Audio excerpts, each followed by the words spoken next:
Hello everyone, welcome back to Buried Files. Tonight we bring you 7 deeply disturbing true Appalachian feral people horror stories that will make you question what really survives in America's most isolated and forgotten mountain regions. These are not campfire tales passed down through generations, but documented encounters from park rangers, surveyors, and ordinary people who stumbled upon those who have abandoned humanity itself. We have cross-referenced each account with official incident reports, missing persons databases, and first-hand witness statements to bring you the most credible cases on record. The ancient forests of Appalachia hide communities that exist beyond the reach of modern society, and what they have become is far more terrifying than any legend. If you appreciate thoroughly researched horror content that exposes the darkest corners of reality, subscribe to Buried Files and activate the notification bell so you never miss our next investigation into documented terror. After you experience these harrowing testimonies, share your thoughts in the comments below and tell us if you have ever encountered something in the wilderness that defied explanation. Now prepare yourself as we descend into the documented nightmare that exists where civilization ends. Liam had been a park ranger for 14 years, and in that time, he thought he had seen everything the Tennessee mountains could throw at him. He grew up in Elizabethton, just a stone's throw from Roan Mountain State Park, and the forest had always been his refuge, his classroom, his second home. By March of 2023, he was conducting routine night patrols through the restricted forest areas near the North Carolina border, sections of wilderness where hikers were discouraged from venturing due to dangerous terrain and inadequate trail maintenance. The work was solitary, methodical, and exactly what Liam preferred. He liked the silence of the forest after dark, the way his flashlight beam cut through the mist that settled in the valleys. The knowledge that he was alone with nature in its purest, most untamed form. On the night of March 14th, Liam was patrolling a sector approximately 8 miles from the nearest maintained trail when he first noticed something unusual. Fresh tracks led off the designated path and disappeared into a heavily wooded ravine thick with rhododendron and mountain laurel. He stopped his four-wheeler and dismounted, crouching low to examine the prints in the soft earth. They were barefoot impressions, adult-sized by the length. But the spread of the toes was wrong, splayed unnaturally wide, as if the person had never worn shoes in their entire life. The depth and spacing suggested someone moving quickly, not the casual pace of a lost hiker. Liam felt the first stirring of unease in his gut, that instinct that 14 years in the wilderness had honed to a fine edge. He radioed his location to dispatch and informed them he was investigating off-trail activity in Sector 7. The response crackled back, affirmative, standard procedure. Nothing unusual yet. Liam clipped his radio back to his belt and followed the tracks down into the ravine. The temperature dropped as he descended, and the forest sounds seemed to recede, replaced by an oppressive quiet that made every snap of a twig under his boots sound like a gunshot. The tracks led him deeper, winding between massive oak trees and over moss-covered rocks, always heading downward toward the creek bed that ran through the bottom of the ravine. After 20 minutes of careful tracking, Liam noticed disturbed ground ahead. An area where the leaf litter had been systematically cleared away in a rough circle about 15 feet in diameter. As he approached, his flashlight beam revealed something that made him stop dead in his tracks. There was a pit, dug deep into the red clay earth, approximately 3.5 feet down and 6 feet across. The sides were rough but deliberately shaped, carved out by hand tools or perhaps just bare hands and determination. But it was what lined the pit that sent ice water through Liam's veins. Animal pelts covered the bottom and sides, deer hide mostly, but also raccoon, possum, and what looked like bear fur. Among the pelts were bones, hundreds of them, scattered and piled in the corners. deer skulls with the antlers still attached, rib cages from smaller animals, long femurs that could have belonged to anything.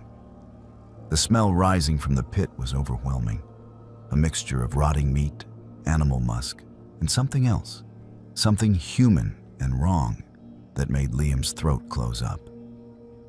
He forced himself to breathe through his mouth and lean closer with his flashlight. That was when he saw the items that did not belong. Tattered remnants of clothing, a torn flannel shirt caked with mud and what might have been blood. A pair of wire-rimmed glasses, one lens shattered. A hiking boot, size 11, the sole worn down to nothing. And there, half buried beneath a deer skull, a human femur bone, the knobbed end unmistakable even to someone without medical training.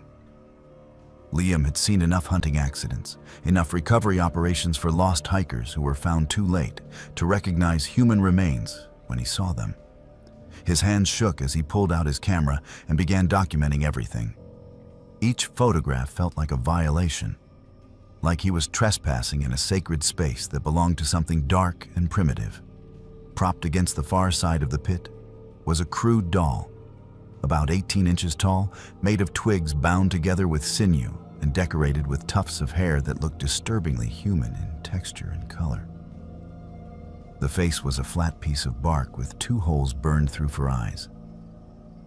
It was positioned to watch over the pit, a guardian or an idol. Liam could not tell which.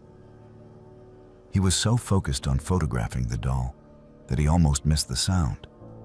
It was subtle at first, just a slight rustle in the canopy above him, the kind of noise a squirrel might make moving branch to branch. But then it came again. Heavier, deliberate, directly overhead. Liam froze, his breath catching in his chest. Slowly, with every survival instinct screaming at him to run, he raised his flashlight and aimed the beam up into the trees. What he saw would replay in his nightmares for years to come. Crouched on a thick branch about 30 feet above him was a figure, human in basic shape but wrong in every detail that mattered. It was emaciated to the point of appearing skeletal, every rib visible beneath skin that was caked with dirt and streaked with what might have been paint or dried blood. The person was naked, except for a tattered piece of fabric tied around the waist. Matted hair hung down past the shoulders in thick ropes. And the face. God. The face was the worst part. Sunken eyes stared down at Liam with an intensity that was neither curiosity nor fear, but something else entirely, something calculating and predatory. The mouth hung open slightly, revealing teeth that looked filed or broken into jagged points. They stared at each other for what felt like an eternity, but was probably only 5 or 6 seconds. Then the figure made a sound, a guttural vocalization that started low in the chest and rose in pitch until it was almost a shriek. It was not a word, not quite a scream, but something in between that carried meaning Liam could feel in his bones, even if he could not understand it. The sound echoed through the ravine, and somewhere in the distance, another voice answered it, then another. A chorus of inhuman calls that seemed to surround him. The figure shifted on the branch, and Liam saw its hands, the fingers too long, the nails thick and yellowed like claws. It moved with a fluidity that was completely wrong for human anatomy, joints bending at angles that should not have been possible. Then, without warning, it dropped from the branch. Liam did not see it land. He was already running. Every ounce of his training, every protocol about maintaining composure and assessing threats, went out of his head in that moment of pure animal panic. He crashed through the underbrush, branches whipping at his face, his flashlight beam bouncing wildly as his boots struggled for purchase on the steep slope. Behind him, he heard movement, fast and getting closer, but he did not look back. He could not look back. His four-wheeler was still where he left it, and Liam threw himself onto the seat, fumbling for his keys with hands that would not stop shaking. The engine roared to life, and he gunned it back toward the main trail, not caring about the noise, not caring about anything except putting distance between himself and whatever was in that ravine. He did not slow down until he reached the ranger station parking lot, where the floodlights and the sight of other vehicles finally allowed him to breathe again. Liam sat in the parking lot for 10 minutes, trying to compose himself before going inside. His hands still trembled as he reached for his radio and called for backup. His voice sounded strange in his own ears, too high, too fast. He forced himself to slow down, to speak clearly as he reported what he had found. Dispatch confirmed they were sending 2 additional rangers and had contacted local law enforcement. He was instructed to wait at the station. The backup arrived 40 minutes later. Liam led them back to the site, this time with 3 rangers and 2 county sheriff deputies, all armed, all skeptical of his story about the figure in the trees. But their skepticism evaporated when they saw the pit. The deputies immediately called for forensics, and the area was cordoned off with crime scene tape. Liam watched as they photographed everything, bagged evidence, took soil samples from around the bones. But when they searched the surrounding area for tracks, for any sign of the figure Liam had seen, they found nothing. No footprints, except Liam's own boots and the original barefoot tracks he had followed. No broken branches from something dropping from the trees. No indication that anyone had been there at all, except for the pit itself. One of the deputies suggested that Liam had spooked himself, that the isolation and the disturbing nature of the find had caused him to see things that were not there. The other rangers said nothing, but Liam could see the doubt in their eyes. Forensics took 3 days to process everything. The bones were sent to the state medical examiner in Nashville. Most were confirmed to be animal remains, deer, and small mammals, nothing unusual for a wilderness area. But the femur bone was indeed human, and dental records eventually identified it as belonging to Marcus Webb, a construction worker from Johnson City who had disappeared while hiking near Carver's Gap in 2021. His remains had never been found, and the case had gone cold. The clothing fragments and the boot belonged to 2 other missing persons, both from separate incidents years apart. The investigation was officially classified as evidence of feral human activity, a designation that Liam learned was more common than the public realized. 2 days after the forensics report came back, a team from the Tennessee Wildlife Resources Agency dismantled the pit. They called it a safety measure, removing potential contamination from a wilderness area. The site was filled in with fresh soil and covered with leaves and branches until it looked like any other patch of forest floor. No follow-up investigation was launched. No manhunt was organized. The official statement, released to the local news, mentioned only that evidence of unauthorized camping had been found and removed in accordance with park regulations. Liam kept a copy of the forensics report in a locked drawer in his desk. He started tracking every missing person case in the region, every unexplained disappearance within 50 miles of Roan Mountain. The list was longer than he expected, longer than anyone would believe. Just last week, another construction worker had vanished near Carver's Gap, the same area where Marcus Webb was last seen. The man's truck was found abandoned at the trailhead, his phone and wallet still inside. No signs of struggle, nothing. Search and rescue looked for 5 days before calling it off due to bad weather. Liam knows what he saw in those trees that night. He knows the figure was not a hallucination, not a trick of shadows and fear. He has seen too much since then, found too many signs during his patrols of things living in the deep woods that do not want to be found. He takes extra precautions now on night patrols, always checks in every 30 minutes, never investigates alone, and never, under any circumstances, ventures off trail after dark. He applied for a transfer to a different park, somewhere flatter, somewhere with fewer trees and more sunlight. But the request was denied due to staffing shortages. So Liam continues his patrols, continues his work, and tries not to think about the chorus of voices that answered that first guttural call. He tries not to wonder how many of them are out there, living in the ravines and hollows, surviving in ways that humanity left behind millennia ago. He tries not to calculate how many missing hikers might have ended up in pits just like the one he found, their belongings scattered among animal bones, their fates unknown and uninvestigated. But mostly, he tries not to remember the way that figure looked at him from the trees, with eyes that held a terrible intelligence and a hunger that went beyond anything as simple as food. Because Liam understands now what 14 years in the forest could not teach him until that moment. There are things in the ancient mountains of Appalachia that were never truly human, or perhaps were human once and became something else. Something that thrives in the places where civilization has never reached and never will. And they are watching the trails, watching the rangers, watching everyone who ventures too deep into their territory. He keeps his service weapon loaded now, even though regulations prohibit it except in specific circumstances.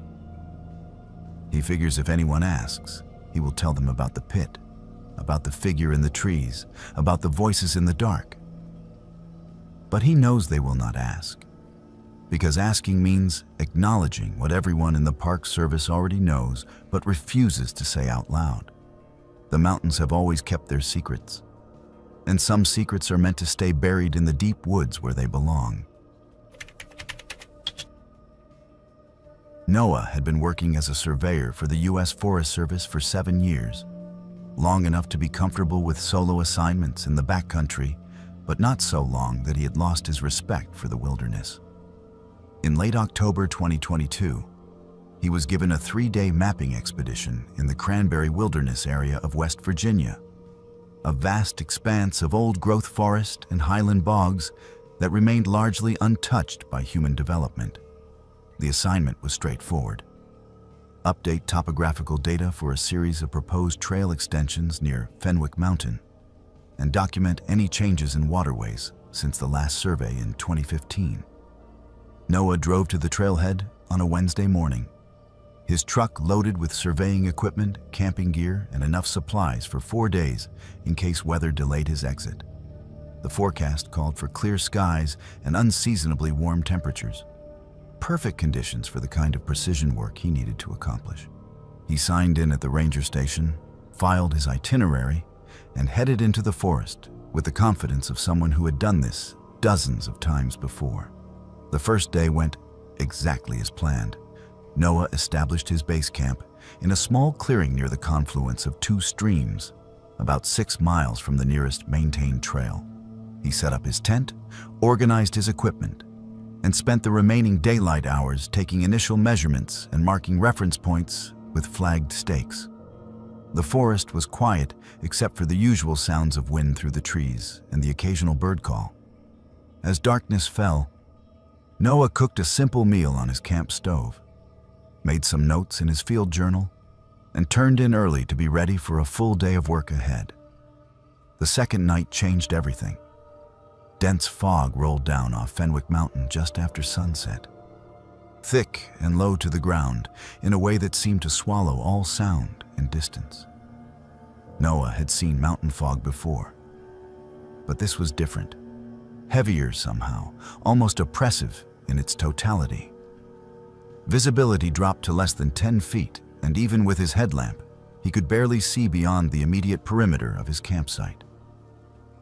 He sat in his tent with the door partially unzipped, listening to the absolute silence that the fog brought with it.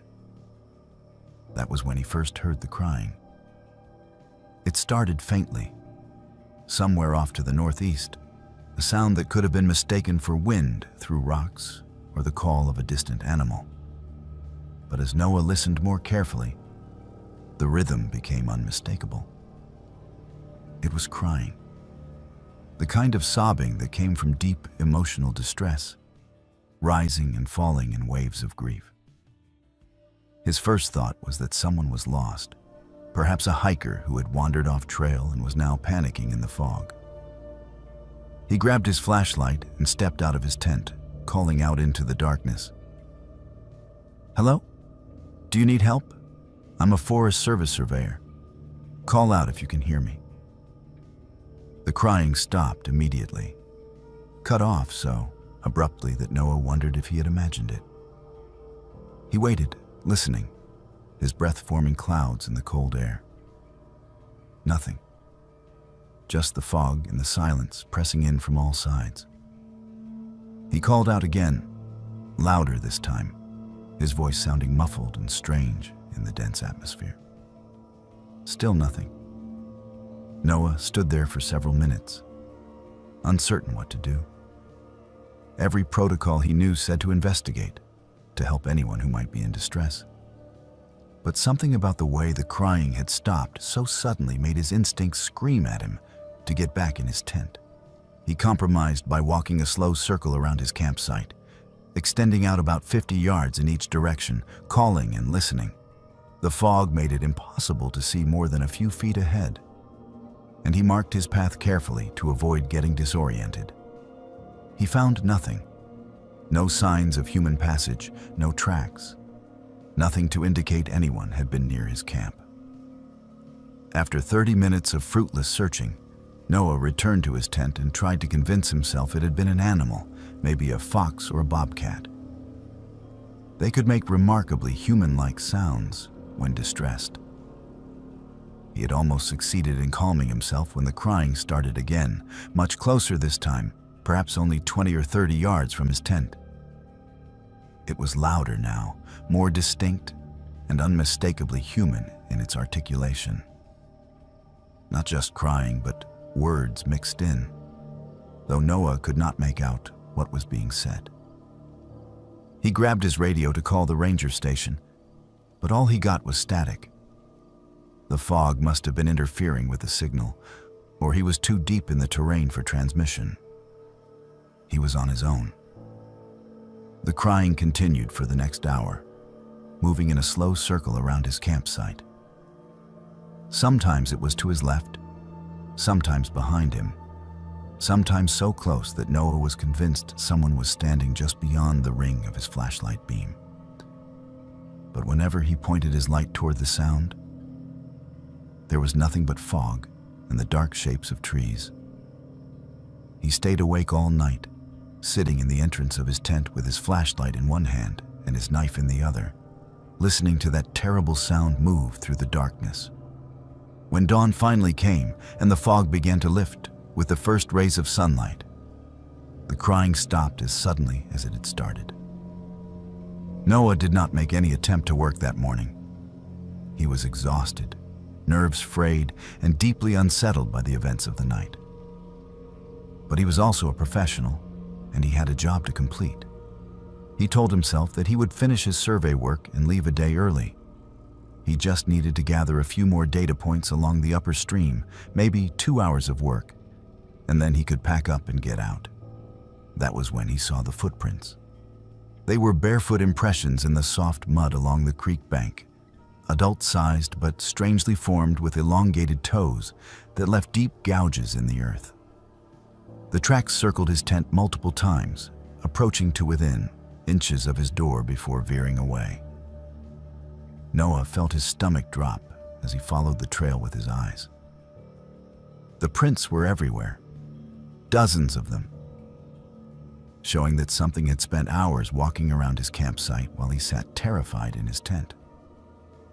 But what made his blood turn to ice was the realization that the prints were not just near his tent. They led away upstream, in the exact direction he had planned to work that morning.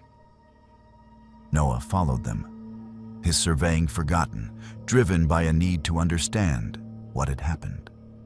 The tracks continued along the creek for nearly a quarter mile before turning sharply into the forest. Noah hesitated at that point, every instinct telling him to turn back. But curiosity and a strange sense of compulsion drove him forward. The tracks led him to a pit. It was dug into the ground at the base of a massive hemlock tree, about 4 feet deep and 5 feet across, the sides carved out with crude tools or bare hands. The bottom was lined with animal pelts, deer and bear hides mostly, along with bones that had been picked clean and arranged in deliberate patterns. Among the pelts were items that clearly did not belong in a wilderness area. A stained backpack, a woman's jacket with the sleeves torn off, a crushed water bottle, and a hiking boot caked with dried mud. Noah backed away from the pit, his heart hammering in his chest. He pulled out his camera and took several photographs, his hands shaking so badly that he was not sure any of them would be in focus. That was when he nearly stepped on the dolls. They were arranged in a perfect circle around the pit. 12 of them, each made from bundled twigs bound with sinew and decorated with tufts of hair. The hair looked human, different colors and textures, as if each doll represented a specific person. The faces were crude pieces of bark with holes burned through for eyes, and every single one of them was positioned to face inward, watching over the pit. Noah stumbled backward and fell, his camera tumbling from his grip. As he scrambled to his feet, the fog rolled in again, impossibly fast, a wall of white that seemed to pour down the mountainside with unnatural speed. Within seconds, visibility dropped to almost nothing. And then the crying started again. But this time it was not alone. There were multiple voices now, at least 3 or 4, maybe more, all sobbing and wailing in a chorus that echoed through the fog from every direction. But the worst part was that the crying sounded purposeful, coordinated, like a group of people communicating through their grief.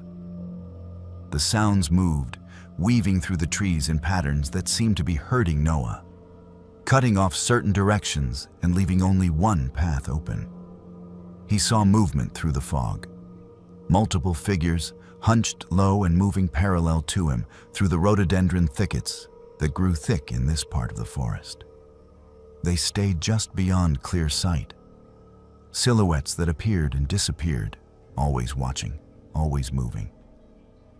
Noah ran. He did not care about his surveying equipment, did not care about his tent or his supplies or anything except getting out of that forest. He crashed through the underbrush, branches tearing at his jacket, roots trying to trip him with every step.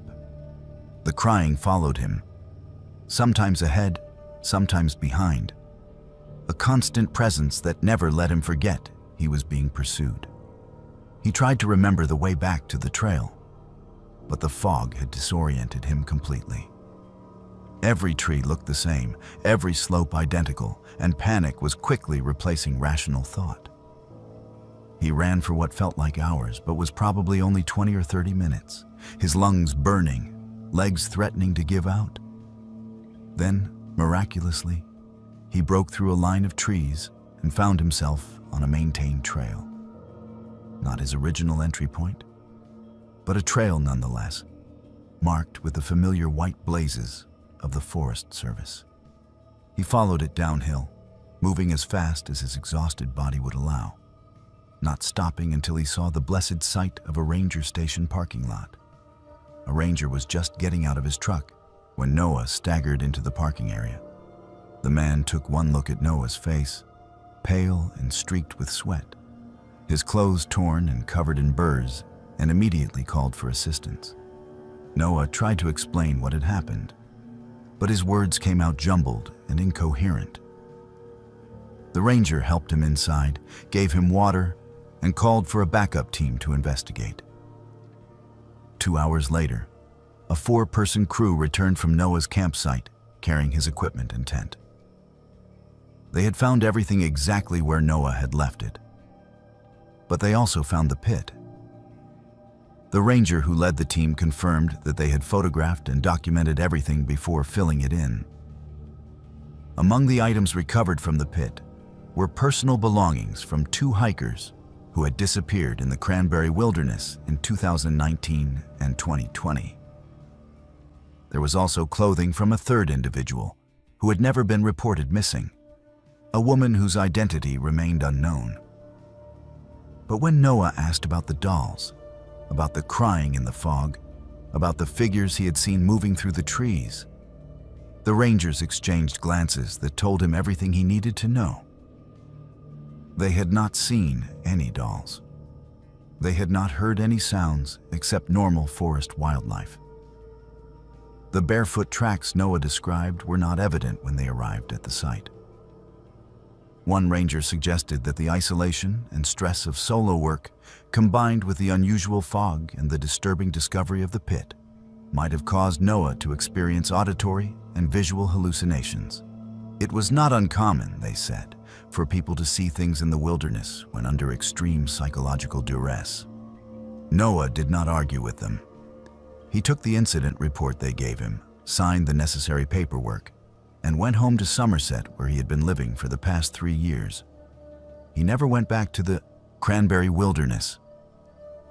He requested a transfer to a different district, and when that was denied, he quit the Forest Service entirely.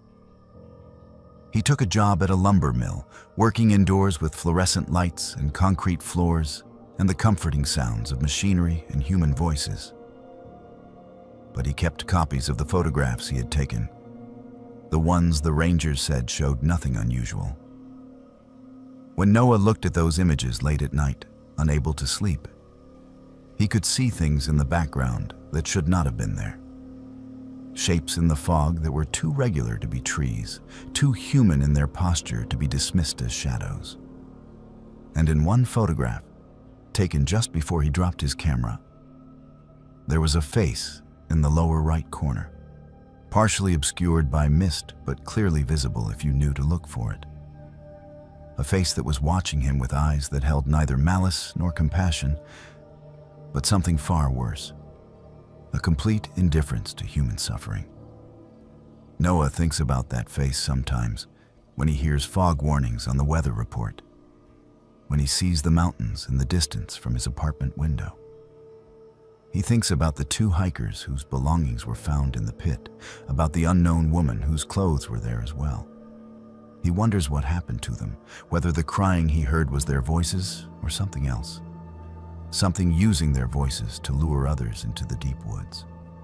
The pastor who performed his father's funeral service had told him once that there are things in the old mountains that predate human understanding. Things that were there before the first settlers and will be there long after the last human has left. Noah never believed that until he spent 2 nights in the Cranberry Wilderness. Now he knows better. Now he keeps his distance from wild places and warns his nephew, who talks about becoming a park ranger, never to camp alone in the deep hollows where the fog rolls thick and the crying starts after dark. Ethan was a wildlife photographer from Asheville who specialized in capturing the natural beauty and animal behavior of the Great Smoky Mountains. In his 6 years working professionally, he had built a respectable portfolio that had been featured in outdoor magazines and conservation websites. He preferred to work alone, believing that solitary observation yielded the most authentic and unguarded moments in nature. In June of 2024, he planned a 4-day expedition into a remote section near Chimney Tops Trail, far from the tourist-heavy areas, with the specific goal of photographing black bears during their summer foraging season. Ethan entered the backcountry on June 18th with approximately 60 pounds of camera equipment, camping gear, and supplies. He obtained the necessary permits from the National Park Service and filed his itinerary with the ranger station, standard procedure for solo wilderness photography.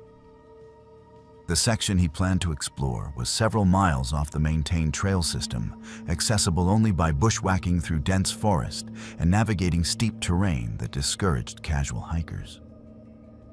It was exactly the kind of pristine, undisturbed environment where wildlife thrived and where Ethan produced his best work.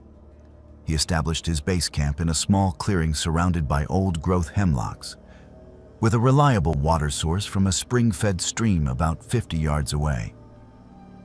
The first day passed without incident. Ethan spent the hours photographing a variety of subjects. A red-tailed hawk hunting from a dead snag, wildflowers in bloom, the intricate patterns of lichen on ancient rock faces. He saw signs of bears, fresh scat, and claw marks on trees, but did not encounter any of the animals directly, which was not unusual. Bears were wary creatures that typically avoided human presence. On the second night, June 19th, Ethan noticed the first anomaly.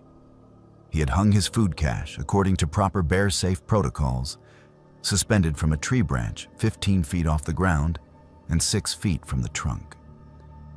When he checked it the following morning, the rope had been partially cut, not chewed through as an animal might do, but sliced with something sharp. The bag had been lowered and rifled through, though nothing was taken. The disturbance was methodical, almost curious, and it left Ethan unsettled in a way that animal interference never had. That evening, as twilight settled over the forest, he heard vocalizations echoing through the valley. They were unlike any animal sounds he recognized, and Ethan had spent years familiarizing himself with the acoustic signatures of Appalachian wildlife. These were rhythmic and deliberate, rising and falling in pitch, almost like a conversation carried on between multiple speakers positioned at different points in the surrounding forest. The sounds would start, continue for 30 seconds or so, then stop abruptly before resuming minutes later from a different location. Ethan recorded the vocalizations on his digital audio equipment, thinking they might be some rare bird species or perhaps coyotes with unusual call patterns. But when he played the recordings back through his headphones, he could hear something beneath the obvious sounds.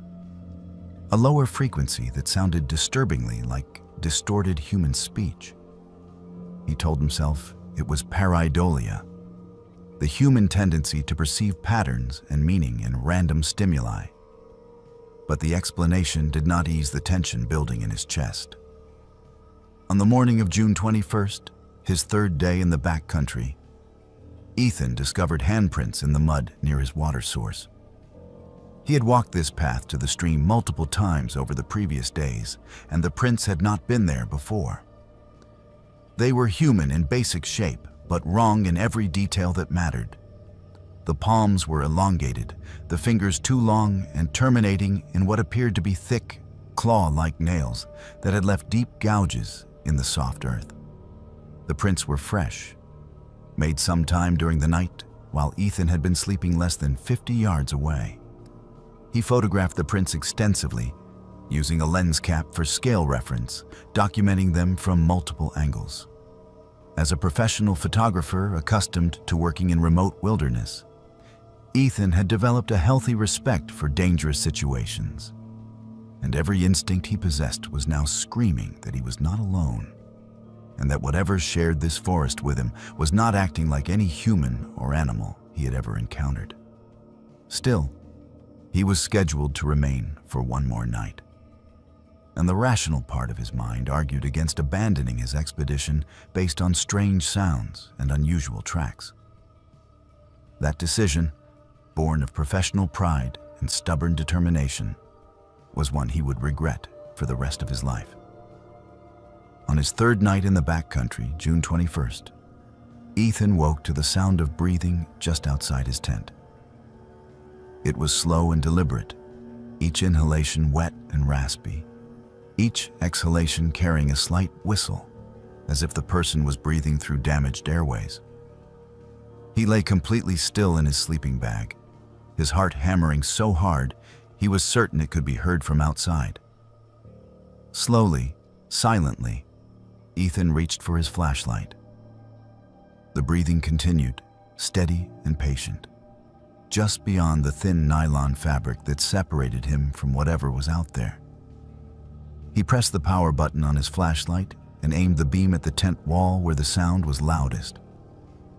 The light penetrated the fabric enough to create a silhouette, and what Ethan saw made his breath catch in his throat. The figure was tall, perhaps 6.5 feet, but hunched forward in a posture that was entirely wrong for human anatomy. The head was too large, or perhaps the hair was so matted and voluminous that it created the illusion of size. The shoulders were narrow, the arms too long, hanging down past where the knees should be. It stood completely motionless when illuminated, not startled or reactive, just still, as if the light meant nothing to it. Then he heard sniffing sounds, long inhalations as the figure pressed closer to the tent fabric. It was smelling him, Ethan realized with horror, learning his scent. The sniffing moved down toward the base of the tent, and Ethan heard scratching sounds, nails or claws dragging across the nylon, not tearing yet, but testing, exploring. He wanted to scream, to shout for it to go away, but some primal survival instinct kept him silent. Making noise felt like it would trigger an attack, transform this investigation into something violent. The figure began to circle the tent. Ethan tracked its movement by sound, the footsteps shuffling through the leaf litter, the breathing that never changed its rhythm. It completed one full circle, then another, moving slowly and deliberately. Each pass brought new sounds. More sniffing at the tent seams, scratching at the zippers, something being dragged across the ground that scraped against rocks with a sound like bone on stone. Then the whispers started. At first, Ethan thought he was imagining them, that fear was causing auditory hallucinations. But as the figure continued its circuit around his tent, the whispers grew more distinct. They were not in English, or if they were, the words were so distorted and mispronounced that they became meaningless. The sounds were guttural, raspy, repetitive, like someone trying to speak with a damaged larynx, or perhaps someone who had forgotten how human speech worked and was trying to remember. The circling continued for what felt like hours, but was probably closer to 90 minutes. Ethan lay rigid in his sleeping bag, not daring to move, barely daring to breathe. His flashlight batteries were dying, the beam growing dimmer, and he knew that when the light failed completely, he would be left in absolute darkness with something inhuman circling his tent. The thought was unbearable, but there was nothing he could do except wait and hope that sunrise would bring an end to this nightmare. Finally, as the first gray light of dawn began to filter through the tent fabric, the footsteps and whispers stopped. Ethan waited another 30 minutes, listening intently, before he worked up the courage to look outside. He unzipped the tent slowly, the sound of the zipper teeth separating seeming impossibly loud in the morning quiet. He pushed his head out and looked around the clearing. The figures were gone, but the evidence of their presence remained. Tracks circled his tent in multiple overlapping paths, the same elongated handprints and footprints he had seen by the stream. In the dirt near his tent entrance, arranged in a deliberate pattern, were objects. A deer skull, several small bones, a dead bird with its wings spread, and in the center, a crude doll made of twisted sticks bound with sinew and decorated with black feathers. Ethan did not wait to photograph the scene. He packed his gear with shaking hands, stuffing items into his backpack with no regard for organization or care. His expensive camera equipment, normally treated with reverence, was thrown in haphazardly. He broke camp in less than 15 minutes and started hiking back toward the main trail system, moving as quickly as the terrain and his heavy pack would allow. As he climbed the ridge that would lead him back to Chimney Top's trail, Ethan made the mistake of looking back. They were there on the opposite ridge, standing in a line just below the tree line where the morning sunlight was beginning to reach. He counted 7 distinct figures, though there might have been more in the shadows. They were not following him, not pursuing, just watching.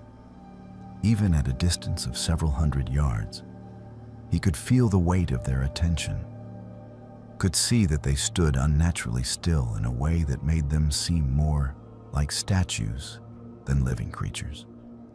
Ethan did not stop moving until he reached the main trail, where he encountered a group of day hikers heading up to chimney tops. The sight of other people, of civilization and normalcy, nearly brought him to tears. He hiked out to the trailhead and drove directly to the ranger station near Sugarland's visitor center. The ranger who took his report was professional and sympathetic, but ultimately dismissive. She suggested that Ethan had encountered local squatters or homeless individuals who sometimes lived rough in the remote sections of the park. When he mentioned the vocalizations and the whispered sounds, she attributed them to animals and the acoustic tricks that mountains could play on the human ear.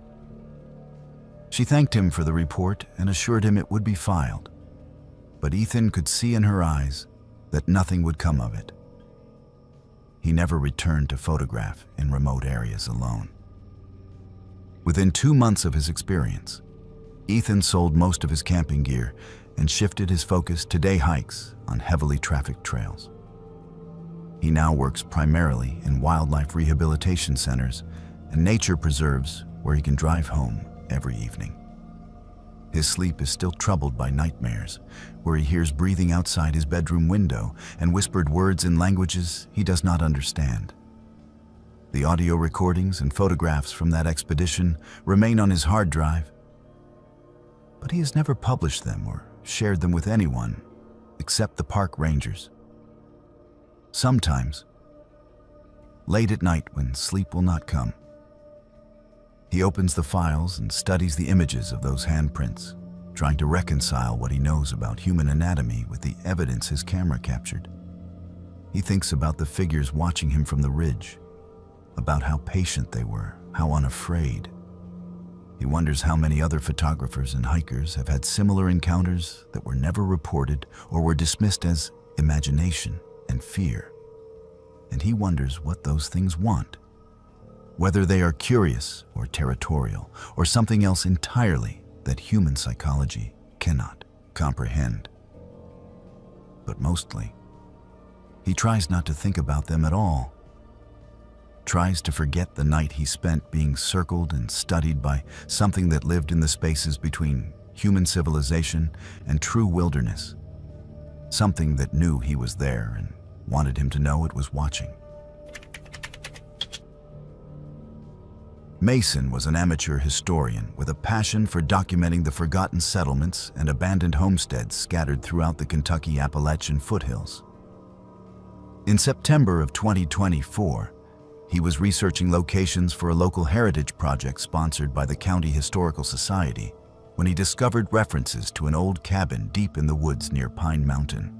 According to property records and county archives, the homestead had been abandoned since the 1950s, when the last known residents, a family named Whitaker, simply disappeared without filing any change of address or leaving forwarding information. The property had reverted to the state decades ago and was now part of the larger Daniel Boone National Forest. Mason entered the forest on September 15th with his camera, GPS unit, and historical documentation equipment. The location was approximately 6 miles from the nearest maintained trail, accessible only by following an old logging road that had been reclaimed by forest growth over the past 70 years. He parked his truck at a forestry access point and began the hike in, using GPS coordinates he had extrapolated from old survey maps and property descriptions. The hike took most of the morning. The terrain was challenging, steep in places, with dense undergrowth of mountain laurel and greenbrier that made progress slow. When he finally located the cabin around 1 in the afternoon, it was exactly as he had hoped. A collapsed structure with hand-hewn logs still visible beneath decades of leaf litter and vegetation. The chimney stood partially intact, a testament to the craftsmanship of builders who understood that stone outlasts everything else in these mountains. Mason spent the first hour photographing the exterior, documenting the construction techniques and taking measurements for his report. But as he worked, he began noticing details that did not align with a structure abandoned for 70 years. The fire pit near the cabin contained ash that looked recent, not the compacted, soil-integrated remnants that decades of weathering would produce. Modern food wrappers were partially buried in the dirt near the collapsed porch, brands he recognized from current grocery stores. And there were drag marks in the earth leading from the front of the cabin around to the back. Deep grooves that suggested something heavy being pulled repeatedly along the same path. Following the drag marks, Mason discovered what he initially thought was a root cellar entrance. A wooden door, weathered but functional, was set into the hillside behind the cabin. The door was secured with a modern padlock that had been broken, the shackle cut through with bolt cutters or hacksaw. Mason photographed the lock and then, against his better judgment, pulled the door open. The smell that emerged was overwhelming, a combination of damp earth, rotting organic matter, and something else that made his stomach turn. He pulled his shirt up over his nose and descended the rough wooden stairs into darkness, using his flashlight to illuminate the space below. What he found made him stop halfway down the stairs, his mind struggling to process what his eyes were showing him. The root cellar had been expanded. What should have been a small storage space dug into the hillside had become a network of hand-dug tunnels extending in multiple directions. The walls were crude but deliberate, shored up in places with scavenged lumber and stones. The main chamber was perhaps 15 feet across, with a ceiling high enough for an adult to stand upright. Sleeping areas lined the walls, defined by piles of stolen camping gear, sleeping bags, inflatable pads, even a couple of small tents set up inside the underground space as if providing privacy within the larger communal area. Racks had been constructed from tree branches, and hanging from them were strips of dried meat in various stages of curing. Mason did not want to think about what kind of meat it was. Along one wall were supplies, canned goods with labels torn off, plastic water jugs, propane canisters, batteries, all the mundane necessities of survival arranged with a strange orderliness that suggested permanent habitation rather than temporary camping. But it was the walls themselves that truly disturbed him. Scratched into the dirt and stone were tally marks, thousands of them, covering every available surface. They were organized in groups of 5, the traditional counting method, and Mason tried to calculate how many marks there were, but gave up when he reached 500 and realized he had barely covered one section of one wall. What were they counting? Days? Victims? Something else entirely? Mason forced himself to continue documenting, taking photographs and video, knowing this was evidence of something significant, even if he did not yet understand what. He ventured into one of the side tunnels and found more sleeping areas, more supplies, and disturbing personal items that clearly belonged to other people. Wallets with identification cards, car keys, glasses, watches, articles of clothing sorted and stacked as if in a thrift store. He photographed several of the ID cards, recognizing them as driver's licenses from multiple states. He was so focused on his documentation that he almost did not hear the voices. They came from above, from the cabin area, muffled but growing louder as they approached. Mason froze, his flashlight still on, his heart beginning to race as he realized what was happening. The inhabitants were returning, and he was trapped underground in their living space. The voices were speaking English, but the grammar was broken, the syntax wrong, as if the speakers had learned the language imperfectly or had not used it properly in years. He heard at least 3 distinct speakers, maybe more, discussing something about traps and checking lines, and someone mentioning the man who came before, and how they had kept him for weeks before he stopped breathing. Then one voice said something that made Mason's blood run cold. "Check the cellar. The lock is broken." Mason looked frantically for another exit. The main entrance was the only obvious way out. But there had to be something else. These tunnels were extensive, and people who lived like this, who needed to remain hidden, would never trap themselves with only one escape route. He moved deeper into the tunnel system, trying to be quiet, trying not to let his panic overcome his thinking. He found it in the third side tunnel he explored, a narrow shaft that angled upward at a steep grade. It was barely wide enough for his shoulders, and he had to squeeze through, pushing his backpack ahead of him, scraping against dirt and rock. Behind him, he heard voices in the main chamber, heard someone say the gear had been disturbed, heard footsteps moving through the tunnels.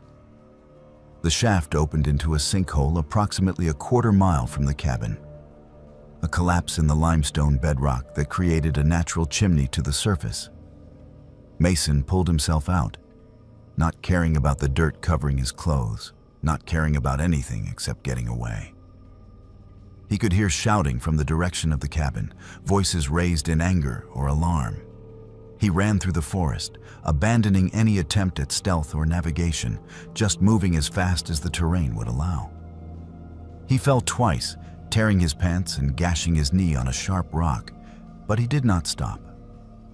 After what felt like hours but was probably 30 minutes, he stumbled onto a logging road and followed it downhill until he encountered a truck with 2 loggers who were surveying timber. The loggers drove him to the nearest town, and Mason called the Kentucky State Police from a gas station. He gave a formal statement, provided the GPS coordinates of the cabin, and showed them the photographs on his camera. The troopers took his report seriously, more seriously than he expected, and told him they would organize a response team. The raid occurred 3 days later. Mason was not present, but he received a full briefing from the lead investigator afterward. They found the underground complex exactly as he had described, with all the supplies and personal belongings still in place. Evidence suggested multiple people had been living there for years, possibly decades. The personal items were traced back to dozens of missing persons, hikers and campers who had disappeared in the region over a span of 15 years. 3 individuals were arrested fleeing through the forest during the raid. They were males ranging in age from approximately 25 to 40, though precise ages were difficult to determine due to their physical condition and the fact that none of them had any identification or records. They spoke broken English and claimed to have been living in the forest their entire lives, part of a larger community that moved between different underground shelters throughout the national forest. The investigation uncovered evidence of 7 missing persons whose belongings were found in the complex. 2 hikers were found alive, held in a sealed section of the tunnels that Mason had not discovered. They were malnourished and traumatized, but survived. The others were never recovered, and the 3 arrested individuals refused to provide information about their fates. Mason developed severe claustrophobia after the incident. He cannot enter enclosed spaces without experiencing panic attacks, cannot ride in elevators or go into basements. He abandoned his historical research work and took a job teaching high school history, where he stays in well-lit classrooms with windows and never has to venture into dark, confined spaces. He thinks often about the 2 people who were found alive, about how they survived weeks or months in those tunnels, and about the others who were not so fortunate. The investigation revealed that the underground complex was just one of several similar sites throughout the national forest, suggesting a network of people living completely off the grid, surviving through theft and possibly worse. Most of the other sites were never found, despite extensive searches. The homestead was filled in with concrete, and the entire area was posted with no trespassing signs. The heritage project that Mason had been working on was quietly discontinued. Sometimes he wonders about the individuals who escaped during the raid, about whether they returned to their underground homes or moved deeper into the mountains where law enforcement would never find them. And he wonders how many other abandoned homesteads throughout Appalachia hide similar secrets. How many forgotten places serve as gateways to a world that exists parallel to civilization, but follows entirely different rules. Lucas was a 21-year-old junior at Virginia Tech studying environmental science when he and two friends planned a weekend backpacking trip along the Appalachian Trail in southwest Virginia during the second week of April 2024.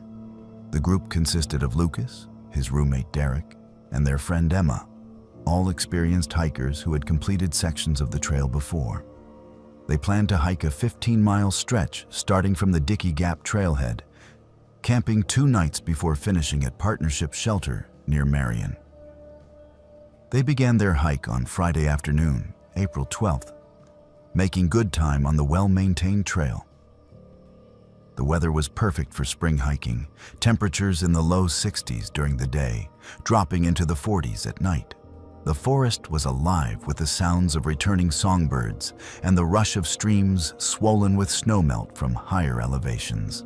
By late afternoon, they reached their planned campsite near a trail shelter, a 3-sided wooden structure with a raised sleeping platform that accommodated up to 6 people. 2 other hikers were already occupying the shelter, a couple from North Carolina doing a section hike. So Lucas and his friends decided to set up their tents about 200 yards away, in a clearing that offered more privacy and a better view of the surrounding forest. They established camp, prepared dinner on their portable stove, and spent the evening around a small fire, talking and enjoying the isolation that only backcountry camping can provide. The first indication that something was wrong came around 10 o'clock that night. The fire had burned down to coals, and they were preparing to retreat to their tents when they heard howling from multiple directions. At first, Lucas assumed it was coyotes, which were common in the area and often vocalized at night. But as he listened more carefully, the sounds were wrong. They were too varied in pitch, too coordinated, rising and falling in patterns that seemed almost musical, almost like they were communicating complex information rather than simply marking territory or calling to packmates. Derek, who had grown up hunting in rural Virginia and was familiar with wildlife sounds, said he had never heard coyotes make vocalizations like that. The howling continued for several minutes, coming from at least 4 or 5 different locations surrounding their camp, then stopped abruptly. The sudden silence was somehow worse than the howling had been, oppressive and expectant, as if the forest itself was holding its breath. Emma suggested they extinguish the fire and get into their tents. Something about the situation felt off to all of them, though none could articulate exactly what was triggering their unease. They doused the coals with water from their bottles and retreated to their respective tents. Lucas shared a 2-person tent with Derek, while Emma had her own single-person shelter. They agreed to keep their phones on and their bear spray accessible, just in case. Around 11:30, Derek announced he needed to use the bathroom and was going to walk to the nearby stream. Lucas told him to take a flashlight and his phone, and Derek assured him he would be fine, that he was just going 20 yards away. Lucas lay in his sleeping bag, listening to Derek's footsteps recede, listening to the sound of his friend relieving himself, listening to the normal sounds of someone moving through the forest at night. Then the sound stopped. Lucas waited, counting the seconds in his head, giving Derek time to finish and start walking back. But the footsteps did not resume.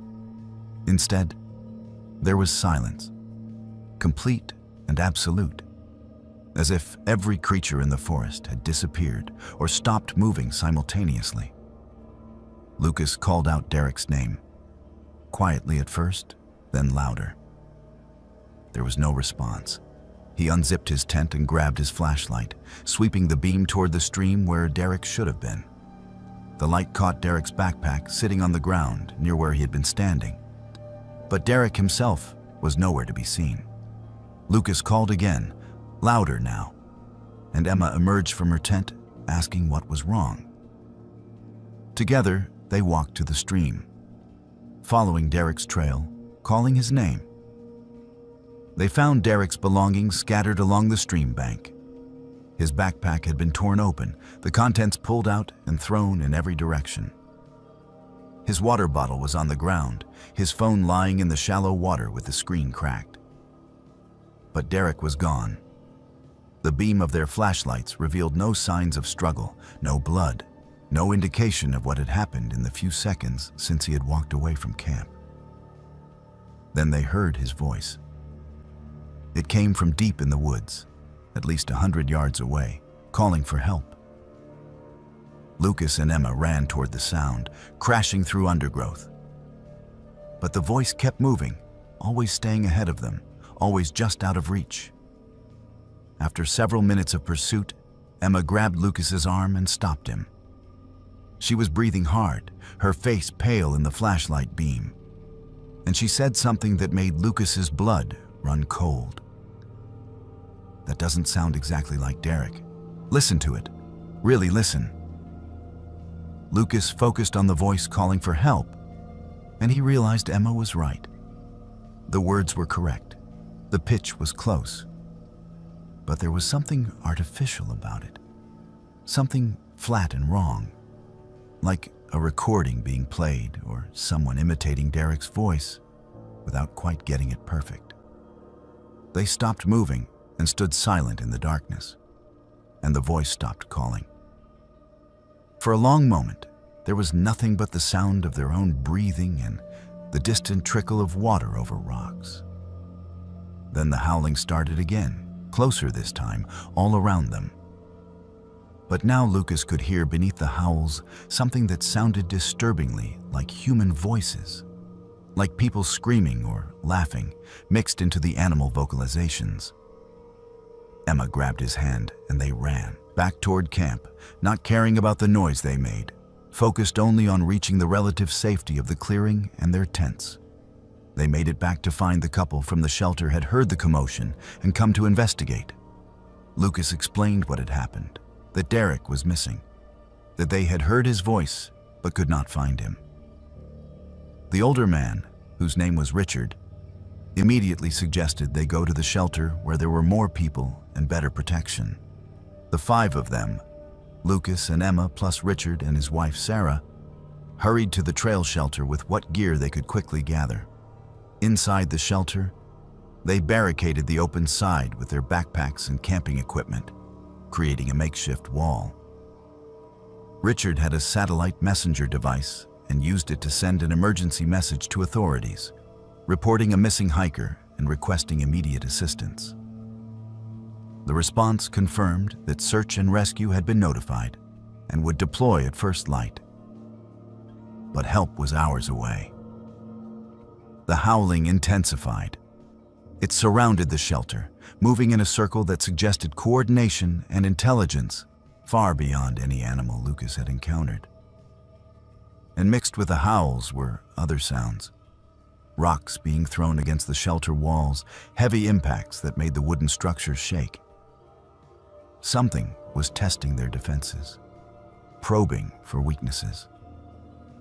Then the voice started again, but this time it was not just Derek. Lucas heard his own voice calling from the darkness, heard Emma's voice, heard his mother's voice saying his name. The mimicry was imperfect, but close enough to be deeply disturbing. Close enough that for a moment, his mind wanted to believe it was real. Wanted to respond and go to whoever was calling. Emma covered her ears and pressed herself against the back wall of the shelter, tears streaming down her face. Richard kept his hunting knife out and told everyone to stay calm, stay together, and not respond to the voices no matter what they said. He explained that he had heard stories about things in the deep Appalachian forests that hunted this way, using sound and mimicry to lure people away from safety. He had dismissed them as folklore and campfire tales, but he was not dismissing them anymore. The siege continued through the night. The voices called, the rocks flew, and occasionally they saw movement in the darkness beyond their flashlight beams, shapes that were roughly human, but moved wrong, hunched and quick, traveling low to the ground. None of them slept. They sat pressed together in the shelter, weapons ready, waiting for dawn and praying it would come before whatever was outside decided to rush them directly. When the first gray light began to filter through the trees around 5:30 in the morning, the sound stopped. The voices ceased, the howling ended, and the forest gradually came back to life with normal sounds. Birds calling, squirrels moving through branches. Lucas ventured to the edge of the shelter and looked out at their campsite. The tents were still standing, but everything else had been scattered and torn apart. Then Derek stumbled out of the tree line. He was alive, conscious, but hypothermic and covered in scratches. He collapsed near the shelter, and they pulled him inside and wrapped him in sleeping bags. He was incoherent, mumbling about running and hiding, about seeing faces in the dark that were not quite human. He had no memory of how he had gotten away from the stream or where he had been for the past 6 hours. Search and rescue arrived by helicopter around 8 in the morning, landing in a clearing a half-mile from the shelter. Paramedics treated Derek for hypothermia, scratches, and shock. The group was evacuated by vehicle from the nearest access road, and Derek was transported to a hospital in Marion for evaluation. Physically, he recovered within a few days. The scratches were superficial, the hypothermia resolved with warming and hydration. But psychologically, something had broken. He could not remember what happened after leaving the campsite, and doctors attributed the memory loss to trauma and stress. Park rangers investigated the scene and found the scattered equipment, the damaged campsite, and numerous tracks in the soft earth around the shelter and stream. The tracks were barefoot, human-shaped, but with elongated toes and an unusual gait pattern. The official report classified the incident as an encounter with aggressive wildlife, possibly bears or a pack of coyotes, combined with panic and environmental stress. The mimicked voices were attributed to the acoustic properties of the forest and the psychological state of the witnesses. Lucas transferred to a different university at the end of the semester. He could not remain in Southwest Virginia, could not drive past the mountains without feeling the weight of what had happened pressing down on his chest. He moved to the University of Maryland, as far from the Appalachian Trail as he could manage while staying on the East Coast. He learned months later that 3 more hikers disappeared from the same section of trail in May, just a few weeks after his experience. Search teams looked for 5 days before calling off the operation due to bad weather. The hikers were never found, though their gear was discovered scattered near the same shelter where Lucas had spent that terrifying night. The shelter was removed by the Park Service shortly afterward, officially due to structural concerns and maintenance issues. The section of trail was rerouted, adding 2 miles to the path, but avoiding the area where the incidents occurred. Derek never spoke about that night, refused to discuss it even with Lucas and Emma. He dropped out of school and moved back home to live with his parents. Last Lucas heard, he was working at a hardware store and seeing a therapist twice a week for anxiety and PTSD. Emma finished her degree, but gave up hiking entirely, traded her outdoor pursuits for activities that kept her in populated areas where help was always close by. Lucas thinks about it often, about the coordination of the howls, about the perfection of the mimicry, about how many of them there must have been surrounding the shelter. He thinks about the 3 hikers who disappeared afterward, about whether they heard voices calling them into the darkness, about whether anyone will ever find what remains of them in the deep hollers where the old rules still apply. And something that was once human, or perhaps never was, continues to hunt using sounds that exploit the deepest vulnerabilities of human psychology. And he wonders how many other places along the 2,000 miles of the Appalachian Trail are marked by similar incidents that never make the news, never get investigated properly. Because acknowledging the truth would mean admitting that there are things in those ancient forests that are smarter, more patient, and far more dangerous than anyone wants to believe. Jack was a contractor from Charleston who specialized in structural surveys and property assessments for potential redevelopment projects. In November of 2023, he was hired by a regional development company to evaluate an abandoned coal mining camp in the southern mountains of West Virginia, near the town of Welch.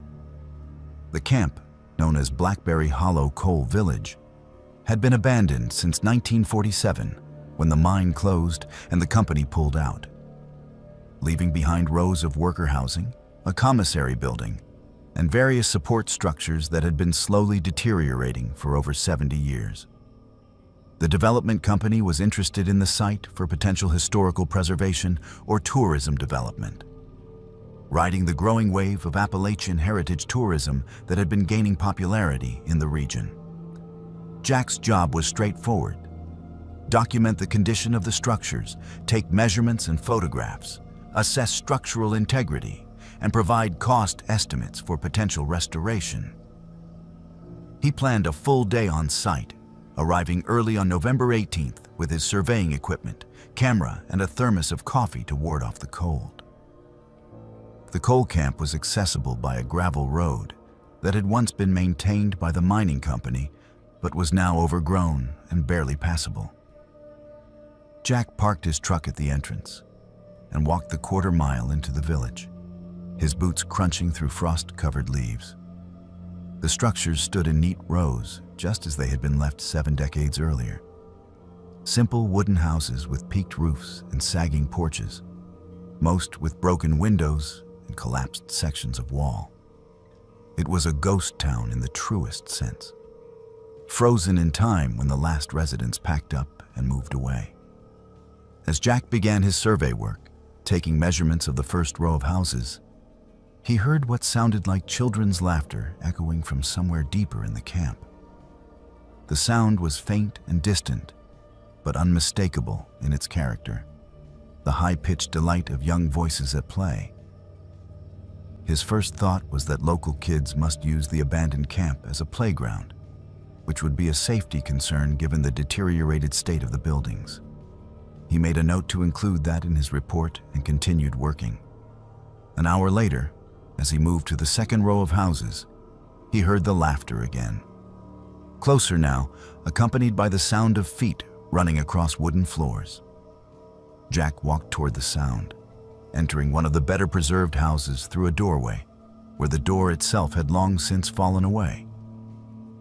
Inside, the rooms were stripped bare, anything of value long since removed or decayed. But what caught his attention were footprints in the thick coal dust that covered every surface. Small footprints like children's, dozens of them, crisscrossing the floor in patterns that suggested games of chase or hide and seek. The prints were fresh, made recently enough that the edges were still sharp and distinct. Jack photographed them, puzzled by their presence, but not yet alarmed. He called out, asking if anyone was there, if any children needed help or were lost. His voice echoed through the empty rooms and was met with silence. Then, from somewhere above him, on the second floor of the structure, he heard giggling, quickly stifled as if someone was trying not to be discovered. Jack climbed the stairs carefully, testing each step before putting his full weight on it. The wood was soft in places, rotted through by decades of moisture and neglect. The upstairs rooms were in worse condition than those below, with large sections of the roof collapsed, allowing gray November light to filter through. And everywhere were more footprints, more evidence of children moving through the space. But there were also food scraps, candy wrappers, empty plastic bottles, modern items that had no business being in a structure abandoned for 70 years. In the corner of what had once been a bedroom, Jack found makeshift bedding, piles of stolen blankets and sleeping bags, arranged in a nest-like formation. There were at least a dozen sleeping areas, each one small, child-sized.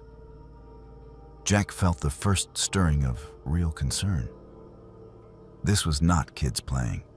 This was habitation, people living here in these condemned structures. He needed to report this to the authorities. But first, he wanted to document everything properly. He moved to the old commissary building, the largest structure in the camp, where workers had once purchased goods and supplies. The double doors hung open, one torn completely from its hinges.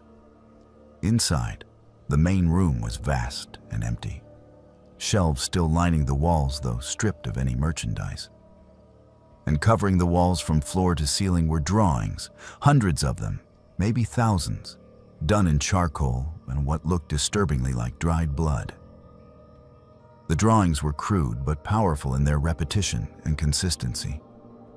Stick figures of people, always with their hands raised as if in surrender or supplication. Mountain scenes with caves drawn as gaping black mouths. And most disturbing, images of people being dragged or carried by other figures. The victims always smaller, the captors always larger and hunched. Some drawings showed groups of people underground, in tunnels or caves, arranged in rows as if imprisoned or stored. Jack photographed everything, his hands beginning to shake as the implications of what he was documenting began to sink in. These were not the innocent drawings of children at play. These were records, histories, or warnings created by people who had experienced or witnessed terrible things.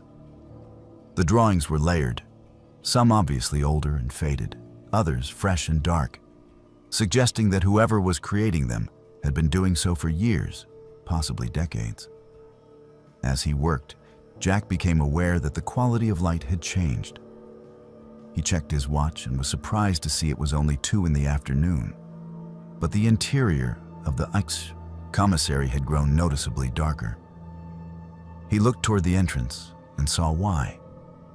The doorway was blocked, not completely, but partially obscured by small figures, children standing in a loose semicircle and watching him in absolute silence. There were at least 8 of them, maybe more behind the first rank that he could not see clearly. They were dressed in rags, clothing that looked like it had been pieced together from multiple sources, torn and filthy beyond description. Their hair was long and matted, faces streaked with dirt and grime that obscured their features. But it was their eyes that froze Jack in place. They stared at him with an intensity that was neither curious nor hostile, but something else, something evaluating and patient, like predators deciding whether prey was worth the effort of pursuit. Jack raised his hands in what he hoped was a non-threatening gesture and spoke slowly and clearly. He explained that he was not there to hurt anyone, that he was just working, that he would leave them alone. The children did not respond, did not move, did not even blink as far as he could tell. The silence stretched out, broken only by the sound of Jack's own breathing and the distant creak of wood settling in the wind. Then, from outside the commissary, from the direction of the old mine entrance that marked the edge of the camp, came a voice. It was female, elderly, speaking in a language Jack did not recognize. The words were harsh and guttural, with a rhythm that sounded almost like singing. The children turned their heads in unison toward the sound, and Jack saw their postures change, becoming less rigid, more responsive. A figure emerged from behind the commissary, an old woman dressed in clothing that looked like it might have been fashionable in the 1940s, though it was so worn and stained that dating it was difficult. Her face was deeply lined, skin weathered to the texture of old leather, and her eyes held the same intense stare that the children had displayed. She looked at Jack and then spoke to him in broken English, her accent so thick that he struggled to understand. She said the children were hers. She said they had always been here, in the camp, in the mountains. She said they should not have been forgotten, but they were. Left behind when the mine closed, when everyone else moved away. She said Jack needed to leave and never come back, that the camp was not for development, not for tourists, not for anyone from outside. These were the forgotten ones, she said. And they should stay forgotten because that was safer for everyone. Safer for them and safer for people like Jack, who did not understand what lived in the old places. Jack did not argue. He backed toward the side entrance of the commissary, keeping his eyes on the old woman and the children, who had now begun to move aside to create a path for him. He walked quickly, but did not run, maintaining the appearance of calm even as his heart hammered in his chest. When he reached his truck, he loaded his equipment with shaking hands and drove away from Blackberry Hollow faster than the damaged road safely allowed. He called the local sheriff's department from the first place he could get cell service, about 15 minutes from the camp. He reported what he had seen, the children living in the abandoned structures, the old woman who appeared to be caring for them. He described the conditions, the makeshift sleeping areas, the disturbing drawings.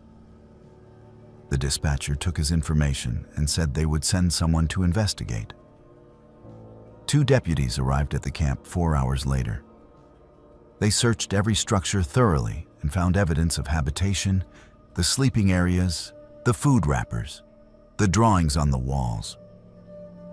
But they found no people, no children, no old woman, no one at all. The camp was empty except for the evidence that someone had been living there recently.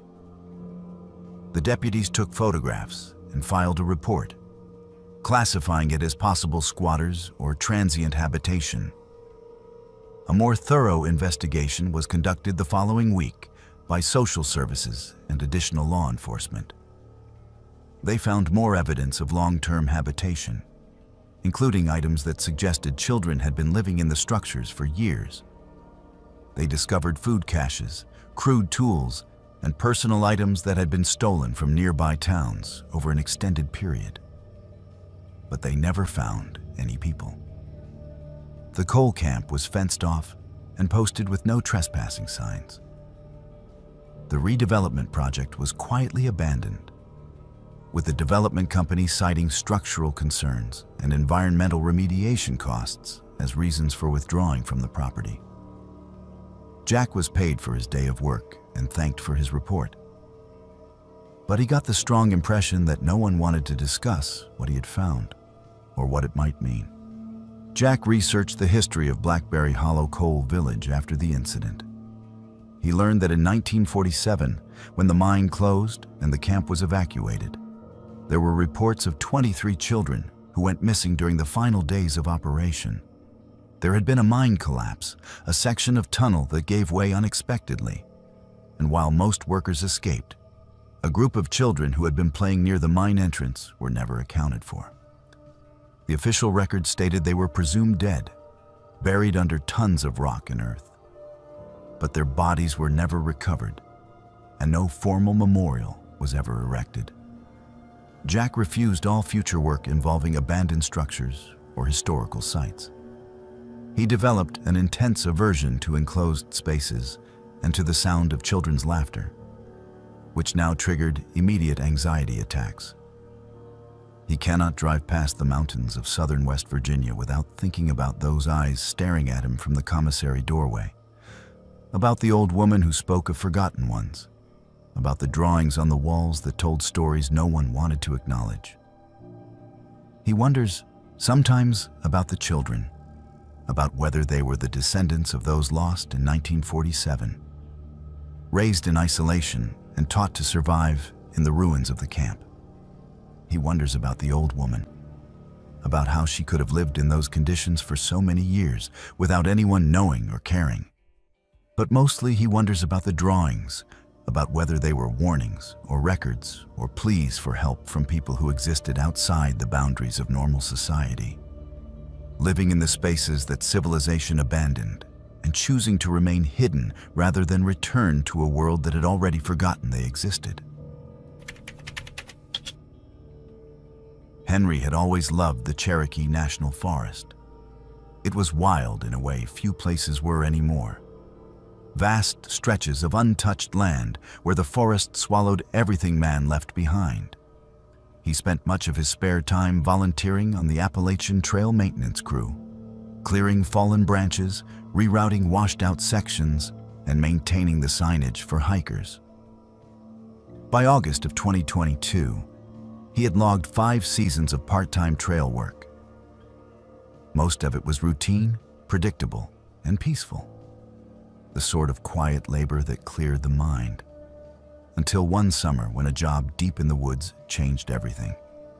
That particular day began normally enough. Henry was assigned to work a remote section near Iron Mountain, several miles from any trail access points. It was the kind of area few tourists ever reached. Rugged, overgrown, and occasionally unsettling. The rangers jokingly called that section the Hollow, but it was more superstition than anything else. Just one of those places where compasses tended to give unreliable readings, and the woods felt heavier than they should. He started his work early, armed with pruning shears, a handsaw, and a small pack carrying his lunch. The day passed uneventfully until he noticed something out of place near a sharp bend in the trail. The dirt looked recently disturbed, loose and uneven, as though someone, or something, had walked there after the last rain, but before the ground fully dried. He assumed it was just hikers. Then he spotted the footprints. They ran parallel to the freshly cleared section, barefoot, human-sized, but wider and longer than normal. The toes spread unnaturally far apart. They appeared again and again, sometimes veering off trail, sometimes right beside his fresh work. Whoever had made them had walked the exact route he maintained, step for step, as if following him. Henry frowned, but dismissed it. The mountains were full of strange hikers, survivalists, backwoods squatters, even feral living communities. You could drive yourself crazy worrying about who was living unseen just beyond the tree line. He finished his work and hiked out before dusk. When he returned the next morning, the first thing he noticed was that all the branches he'd cleared the day before had been dragged back across the trail. The cuts were bright white, still fresh from his saw. But someone, or something, had taken the time to undo his work. Tools had been moved. His gloves were gone. A handful of small stones were arranged at the base of a tree beside the trail in a perfect circle around his pack's footprint. It was strange. Maybe some odd prank by other volunteers, though Henry knew none were scheduled that week. He decided not to think about it, chalked it up to coincidence, and kept working. But that afternoon, a faint whistling reached his ears. It was soft and wandering, musical enough that he first thought it was wind through branches. Then he realized the tune matched something he'd been humming absent-mindedly while working earlier, a tune his father used to whistle. Henry stopped cutting and listened hard. The whistling came again, closer this time, perfectly mimicking the melody note for note. The forest went still as he called out, asking if someone was there. No answer. The sound stopped immediately. He grabbed his small radio to contact the nearest check-in station, but the line crackled dead. The mountains could block a weak signal easily, but unease left him unsettled. With the sun dropping lower, he wrapped up early and hiked back down to his truck. He told himself he'd been alone, that mountain acoustics played tricks on the ears. And yet, when he reached his vehicle, he found something strange waiting. Sitting on the driver's seat was one of his missing work gloves. He had left them miles back on the trail the day before. Now it was neatly folded, spotless, like someone had washed it and placed it just for him to find. Henry's stomach dropped. He scanned the woods surrounding the pull-off, but saw nothing except the rustling of laurel leaves in the evening wind. Over the next few days, the situation escalated. His hand saw vanished, and then returned the next morning sharpened to a finer edge than when he'd bought it. His lunch would occasionally go missing, replaced with other food, berries, nuts, sometimes chunks of smoked meat wrapped in butcher paper. It was as though someone was observing him closely and responding, offering gifts in exchange for his presence. He joked to himself that maybe a hermit liked his company. But deep down, he felt like he was being studied. Then came the rabbit. He found it sitting on a flat stone near his usual lunch spot. A freshly killed rabbit skinned with eerie precision, its body perfectly intact but bloodless, its head turned toward where he always sat. On the meat was a small strip of bark with words scorched into it. "Thank you for the path." Henry stared at it for a long time before carefully backing away and leaving his tools behind. He hiked out immediately, drove home, and locked his doors like a man running from a nightmare. For 2 days he debated telling someone. His co-workers would laugh it off, accuse him of reading too much into harmless mountain weirdness.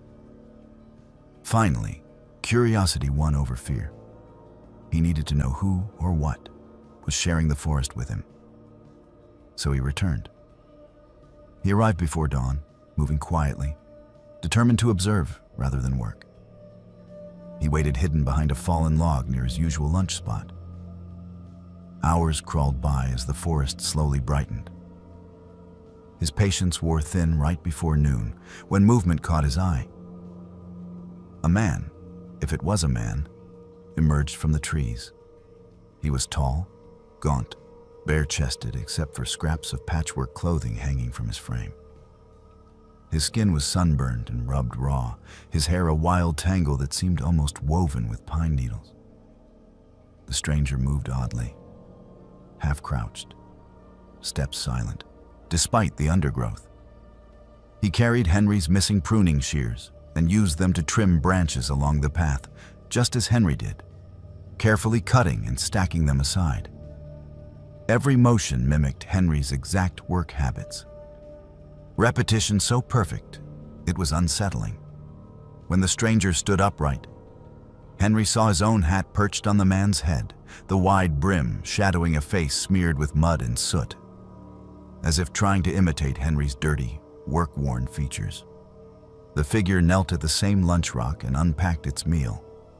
A tin lunchbox identical to Henry's, complete with thermos and napkin. It even chewed the same kind of sandwich. Horrified, Henry stayed perfectly still, watching this bizarre imitation of himself go about its routine. The man occasionally tilted his head, murmuring in a faint whisper Henry could not make out. Then the stranger suddenly stopped mid-bite. Slowly, unnervingly, he turned toward Henry's hiding place. Their eyes met. The expression that spread across the stranger's face wasn't anger. It was familiarity, amusement even. He smiled, showing teeth darkened to the color of bark, and in Henry's own voice said softly, "I see you seeing me." That was enough. Henry bolted down the trail, stumbling over roots, heart pounding hard enough to make him dizzy. Twigs snapped behind him. He didn't look back. When he reached his truck, he drove straight to the ranger station and stammered out his story to the duty officer. The ranger listened quietly, then said that the area had a history of wild men sightings dating back decades. There were rumors of hermits or descendants of off-grid families that had been living unnoticed in those mountains for generations. The ranger organized a quick check of the area the next morning, but found no sign of habitation. No campfire remains, no footprints, no gear. However, they did find a cluster of objects carefully arranged in a semicircle at Henry's usual work site. His old broken saw, his missing radio, and a framed photo he didn't recognize. The photo, faded and water-stained, showed a man and boy standing behind a trail sign, one eerily familiar. The man looked almost exactly like Henry, wearing the same kind of volunteer jacket. Other volunteers began jokingly referring to the unknown figure as the Ridge Runner, a local nickname for ghostly guardians of old trails that appeared to lost hikers. But Henry didn't laugh. The resemblance in the photo wasn't coincidence.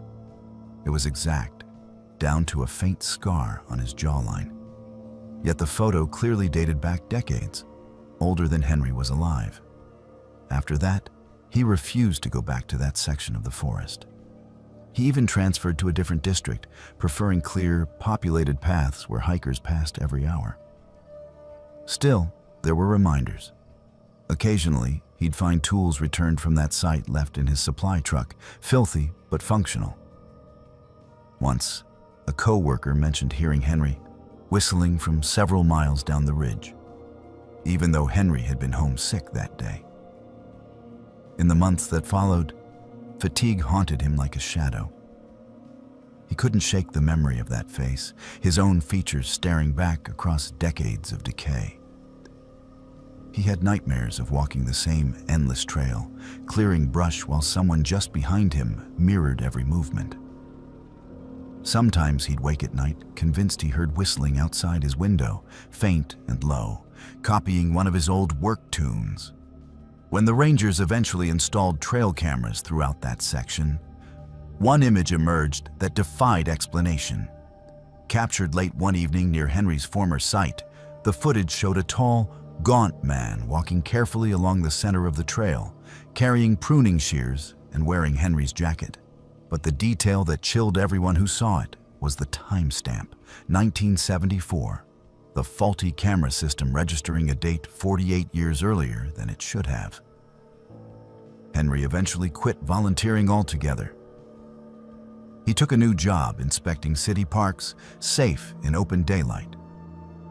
But sometimes he still receives calls from the Cherokee Forest Office asking if he's been seen working the ridges again. Always with reports of someone who looks like him cleaning trails miles deep in the National Forest, where Henry swore never to return. He tells them firmly it isn't him, though part of him wonders. Because the man in those descriptions, friendly and meticulous, humming the same tune Henry always whistled, well, he sounds too much like Henry to be coincidence.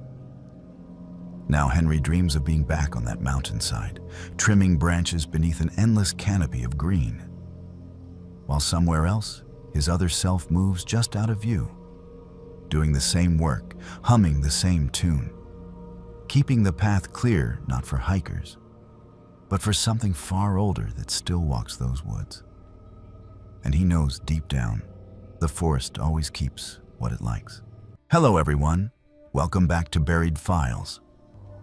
Tonight we bring you 7 deeply disturbing true Oregon horror stories that will challenge everything you thought you knew about the Pacific Northwest. These are not fictional tales, but real accounts from individuals who experienced the unexplainable in one of America's most enigmatic states. From the isolated Cascade Mountains to the forgotten tunnels beneath Portland, from quiet suburban neighborhoods to remote research facilities lost to time, Oregon harbors darkness that few dare to acknowledge. Each story has been meticulously compiled from witness testimonies, police records, archived documents, and first-hand confessions. What makes these accounts particularly chilling is their verifiable nature. These events left tangible evidence, unanswered questions, and lives forever altered. The people who lived through these experiences carry scars that no rational explanation can heal. If you crave authentic horror content that refuses to provide easy answers, subscribe to Buried Files and activate the notification bell so you never miss our investigations into the unknown. After you hear these disturbing accounts, share your own Oregon encounters or unexplained experiences in the comments below. We read every single one. Now prepare yourself as we uncover 7 cases that prove the most terrifying stories are the ones that actually happened. Let us begin. Edward always told people that Oregon was where you went to disappear. He said it as a joke when he packed up his car and left California behind. But by the time he reached the Cascades, it no longer felt like a punchline. It felt like a promise. He wanted to vanish from a life that had become a string of unpaid bills, failed relationships, and half-finished ambitions. When he found the listing for the cabin, tucked deep in the timberland outside of Oak Ridge, it seemed like the answer to a question he had been afraid to ask out loud. The ad described it as Thornberry Cabin, like the name alone carried its own gravity. Rustic, secluded, no neighbors within miles. The photos showed a weathered A-frame wrapped in thick green, the kind of place where the outside world could not reach you unless you invited it in. The landlord never met him in person. Just a voice on the phone, an email with a rental agreement, and a digital invoice for 3 weeks paid in full. By the time he pulled off the gravel road and saw the cabin appear through the trees, the sun was almost gone and the sky was a dull slate. He killed the engine and sat there for a moment, listening to the ticking of hot metal cooling in the mountain air. There was a quiet here that did not exist anywhere else he had been. No freeway hum, no sirens, no human noise. Just wind in the trees and the occasional crack of some unseen branch giving way. He felt something unclench in his chest for the first time in months. Inside, the cabin was basic but comfortable. One main room with a small kitchen in the corner, a stone fireplace, and a narrow staircase leading up to a loft with a bed under a slanted roof. The place smelled like old cedar and dust, but it was clean. A stack of firewood waited by the hearth, and a handwritten note sat on the kitchen counter. "Welcome, Edward. Key is in the door. Water is from the pump out back. No cell service, but there is a landline for emergencies. Please respect the property, and it will respect you. E." He assumed that initial belonged to the owner, the same man whose name was on the agreement, same as his. He found that strange for half a second, then laughed it off as coincidence. Oregon was full of people with old English names. That was what he told himself as he unpacked his bags. The first few days passed exactly the way he wanted them to. He woke with the early light filtering through the trees, made coffee on the old gas stove, and spent hours at the rough wooden table with his laptop open and his phone powered off in his duffel. He had come here to finally finish the book he had been pretending to write for 3 years. He told himself that isolation was exactly what he needed. No distractions, no excuses. By the end of the 3rd day, he had barely written 10 pages. The words would not come, and every time he tried to force them, his eyes drifted to the window, to the wall of trees pressing up against the cabin. He found himself stepping outside more often, walking the perimeter of the clearing, peering into the forest, like he expected to see something watching him. There was nothing. There was always nothing. That bothered him more than it should have.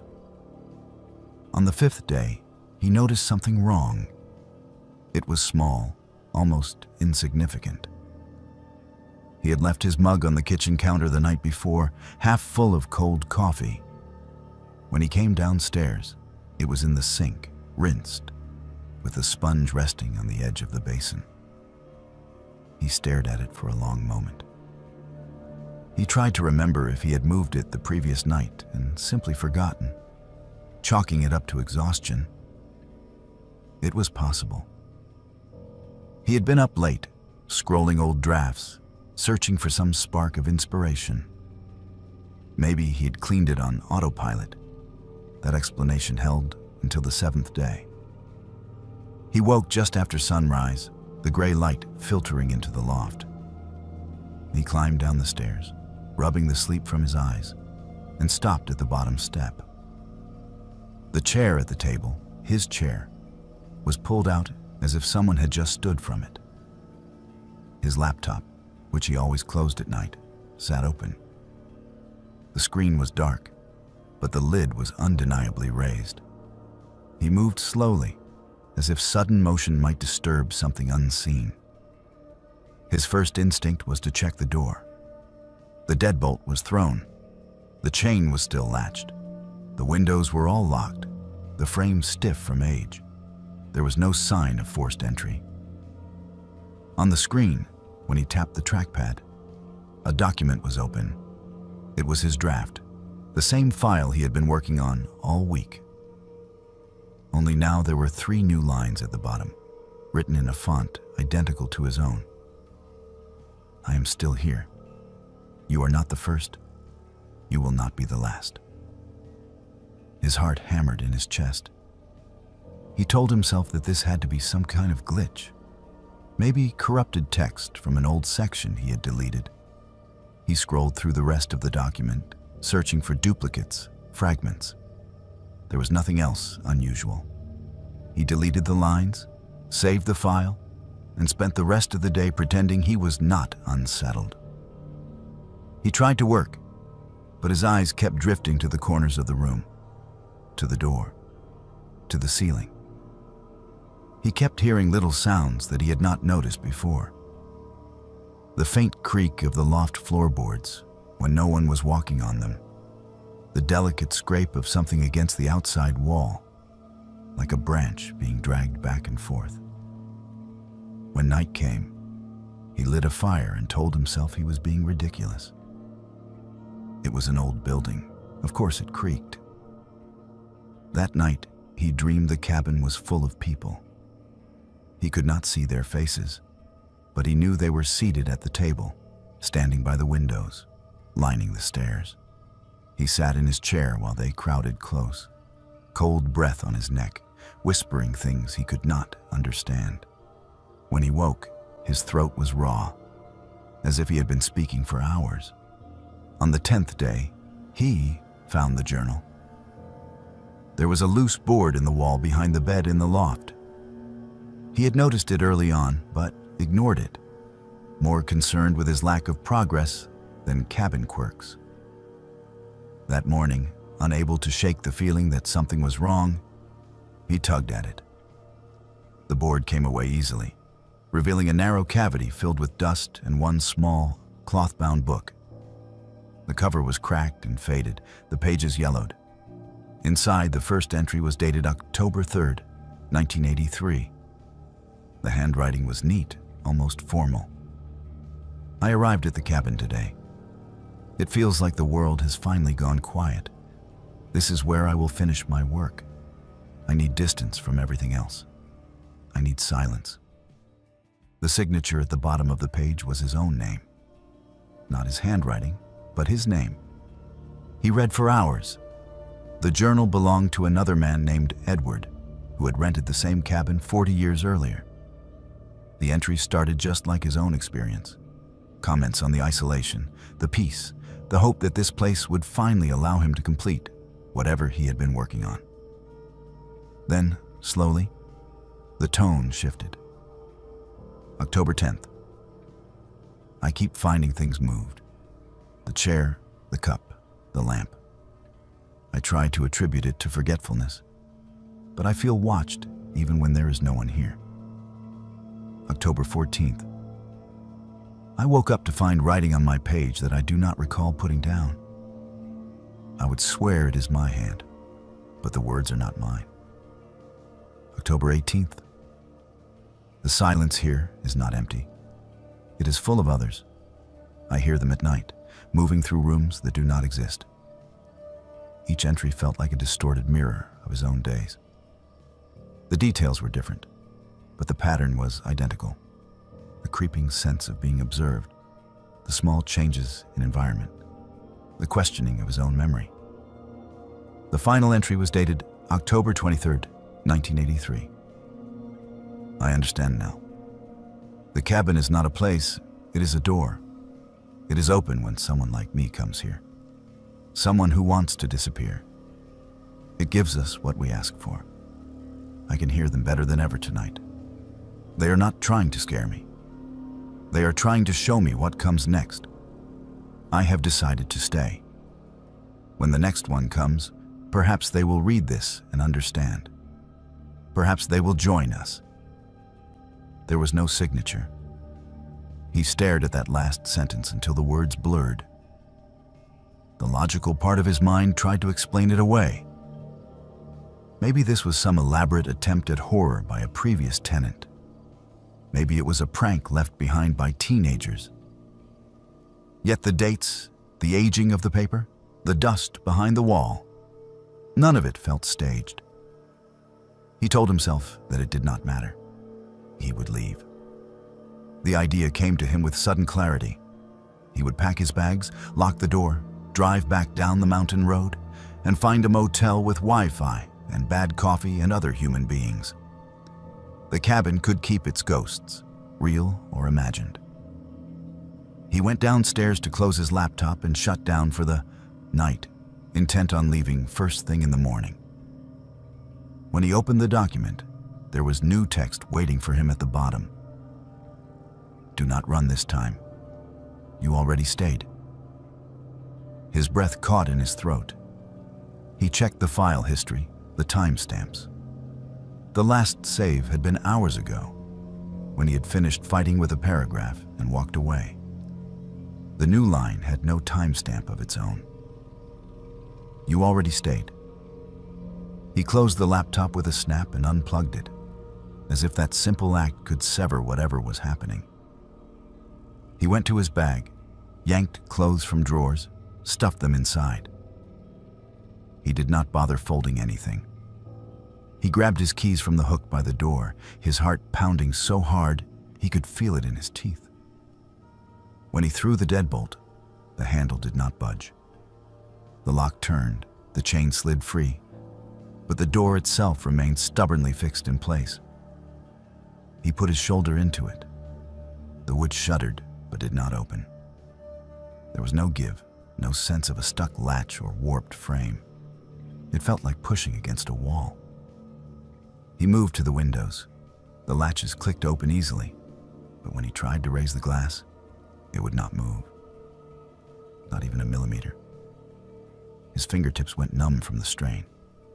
He backed away slowly, the room suddenly too small, the walls too close.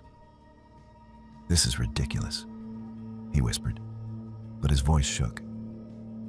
The landline sat on a small table near the stairs, its coiled cord a relic from another decade. He lifted the receiver, pressed it to his ear. No dial tone, just a faint, low hiss, like breath on the line. He hung up and picked it up again. Same sound. That night, the voices did not wait for him to fall asleep. They began as a murmur in the walls, a vibration he could feel in his teeth before he could make out words. He sat in the chair by the fireplace, the journal open on his lap, the pages fluttering in a breeze that did not exist. The flames burned low, throwing long, strange shadows across the room. The murmur grew clearer, resolving into overlapping whispers. Some were behind him, some above. Some so close he could have sworn they were inside his own skull. He covered his ears, but it did little. Do you remember? One voice asked. It sounded like his own, warped and distant. You asked to vanish, another voice said, softer, almost kind.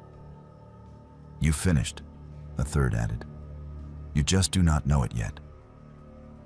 He stood up so quickly, the chair toppled.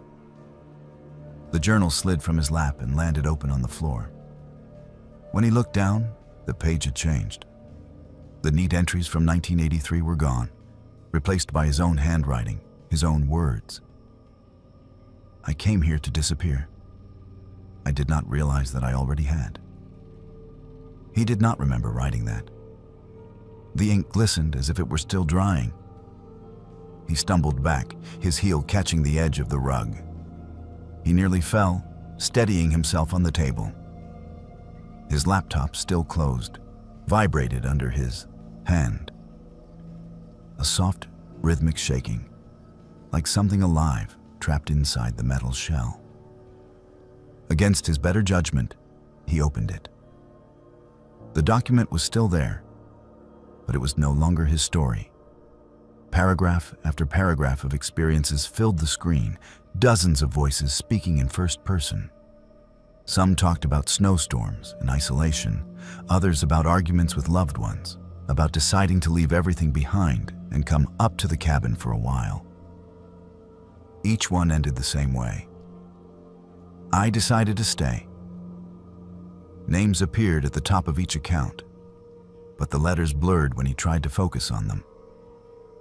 His own name appeared again and again, scattered through the text in different contexts, attached to sentences he did not remember writing. I remember arriving here in 1983. I remember coming back after the divorce in 1997. I remember the last time I tried to leave.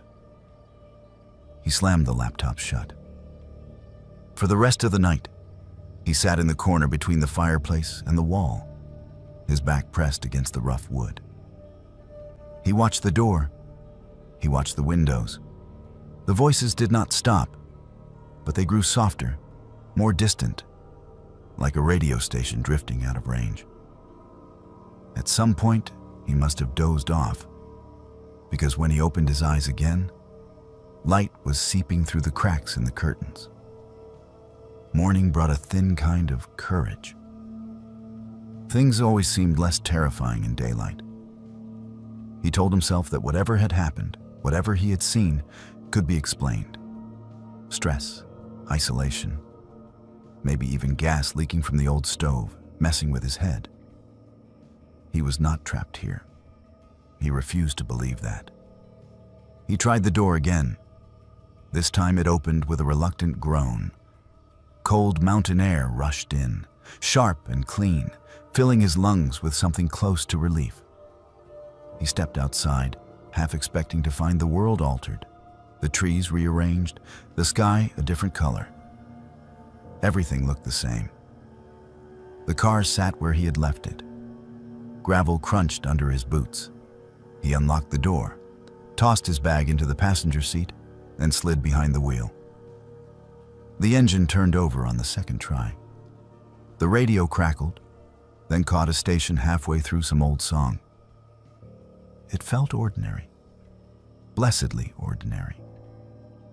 He pulled out of the clearing and onto the narrow dirt road. The trees closed in around him, branches reaching overhead to knit a canopy that blocked out most of the sky. He kept his eyes on the two faint tracks ahead, hands white-knuckled on the steering wheel. After 10 minutes, the road curved sharply to the left, just as it had when he arrived. He rounded the bend and saw only trees. No continuation of the road, no break in the undergrowth, just a wall of trunks and ferns and moss. He stopped the car, heart pounding, and got out. Leaves rustled under his boots as he walked forward, expecting at any moment for the illusion to break, for the hidden path to reveal itself. There was nothing. He pushed aside branches, scraped his hands bloody against bark, searched for the hard-packed earth of the road. It was gone. He turned around slowly. The cabin stood exactly where it had been, framed by trees that now seemed closer than before. The clearing felt smaller, the air heavier. He realized then that he had never checked a map. He had followed vague directions sent in an email, driven where his GPS had stopped working, trusted that the road would lead him where it was supposed to. He had no coordinates, no physical address, nothing to anchor this place in the real world except a few lines of text on a screen. When he went back inside, the journal was waiting on the table, open to the last page. A new entry had appeared below the one from 1983, the ink still glistening. October 23rd. I tried to leave again. The road is gone. The cabin is all there is now. I understand why they stayed. Out there, I was already disappearing piece by piece. In here, at least, I am something. I am a voice added to the chorus. When the next one arrives, they will read this. They will think they are different. They will not be. He recognized the handwriting this time. It was his. If you asked Edward today exactly how long he was in that cabin, he would not be able to tell you. The days bled into each other, marked only by the length of the shadows and the sound of the wind. Sometimes he thought he heard a car on the road, a distant engine approaching. Whenever he stepped outside to look, there was only the same unmoving forest. Some nights, when the fire burned low and the voices grew strongest, he found himself at the table, the laptop open, his fingers moving across the keys, even though he swore he was not guiding them. He wrote about lives that were not his, about winters he had never lived through and summers in decades he had not been born into. Each story ended the same way. I decided to stay. If you go looking in property records for Thornberry Cabin, you will not find it. The parcel number on his rental agreement does not match anything in the county. The email thread confirming his reservation is gone from his account, replaced by a single unread message from an address with no sender. The subject line is just his name, and the body's empty. Sometimes, in dreams, he is back in his old apartment, surrounded by unpacked boxes and overdue notices. He is on the phone, listening to a friendly voice explain that the cabin is perfect for someone who wants to get away from everything. He hears himself say yes. He always says yes. The last line in the journal, the one he never remembers writing but finds every time he opens it, is simple. If you are reading this, you have already stayed longer than you meant to. The road will not be there when you turn back. The cabin is patient. It has all the time in the world. The question is not whether you will leave. The question is how long it will take you to admit that you already did.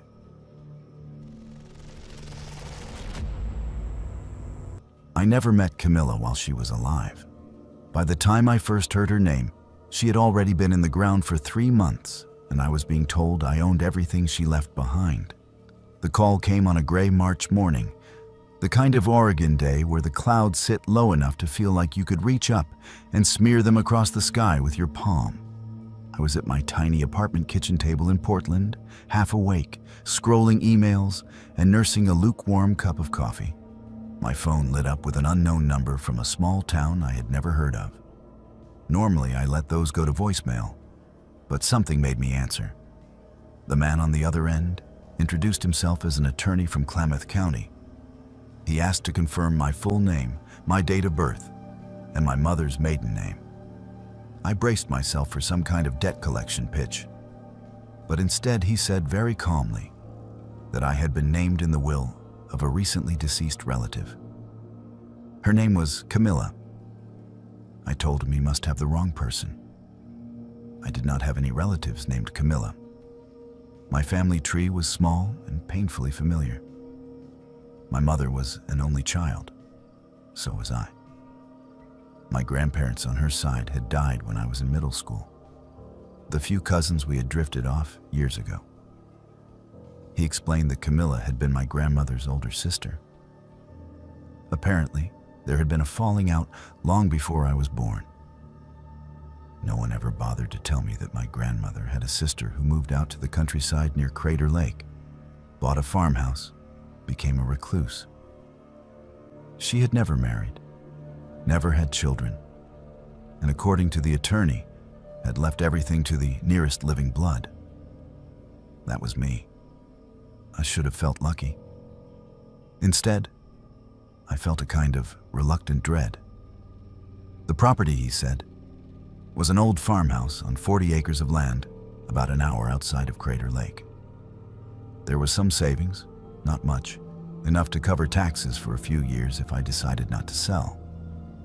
He suggested I come down and see it before making any decisions. Maybe I could fix it up, rent it out, or move there myself. The way he said it made it sound like a fresh start. At the time, my life in Portland did not exactly inspire loyalty. I was stuck in a dead-end retail job, behind on rent, and still recovering from a breakup that had hollowed out more of me than I wanted to admit. The idea of a house that was fully paid off, even a decaying one in the middle of nowhere, felt like an opportunity I would be stupid to ignore. I told him I would come down the next weekend. The drive to the property took me off the main highway, past the usual tourist routes, and onto narrower roads that wound between dark stands of pine. Little by little, signs of other people thinned out. The last gas station I saw was 20 miles back.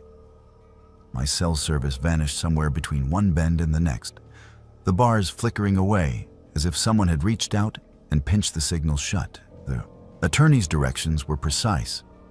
Turn left at the rusted mailbox with no name, follow the gravel road for 3 miles, cross the creek, then keep going until you see the fence. The mailbox appeared exactly where he said it would. The gravel road, more pothole than solid ground, clawed at my tires. When I finally crossed the shallow creek and climbed the low hill on the other side, I saw the fence. Beyond it, sitting alone in a clearing surrounded by dense woods, was the farmhouse. It was not the collapsing ruin I had expected. The white paint was peeling, but the structure was intact. The roof looked solid. A wraparound porch sagged a little at one corner, but all 4 posts still stood. The windows were all covered from the inside, but their glass was unbroken.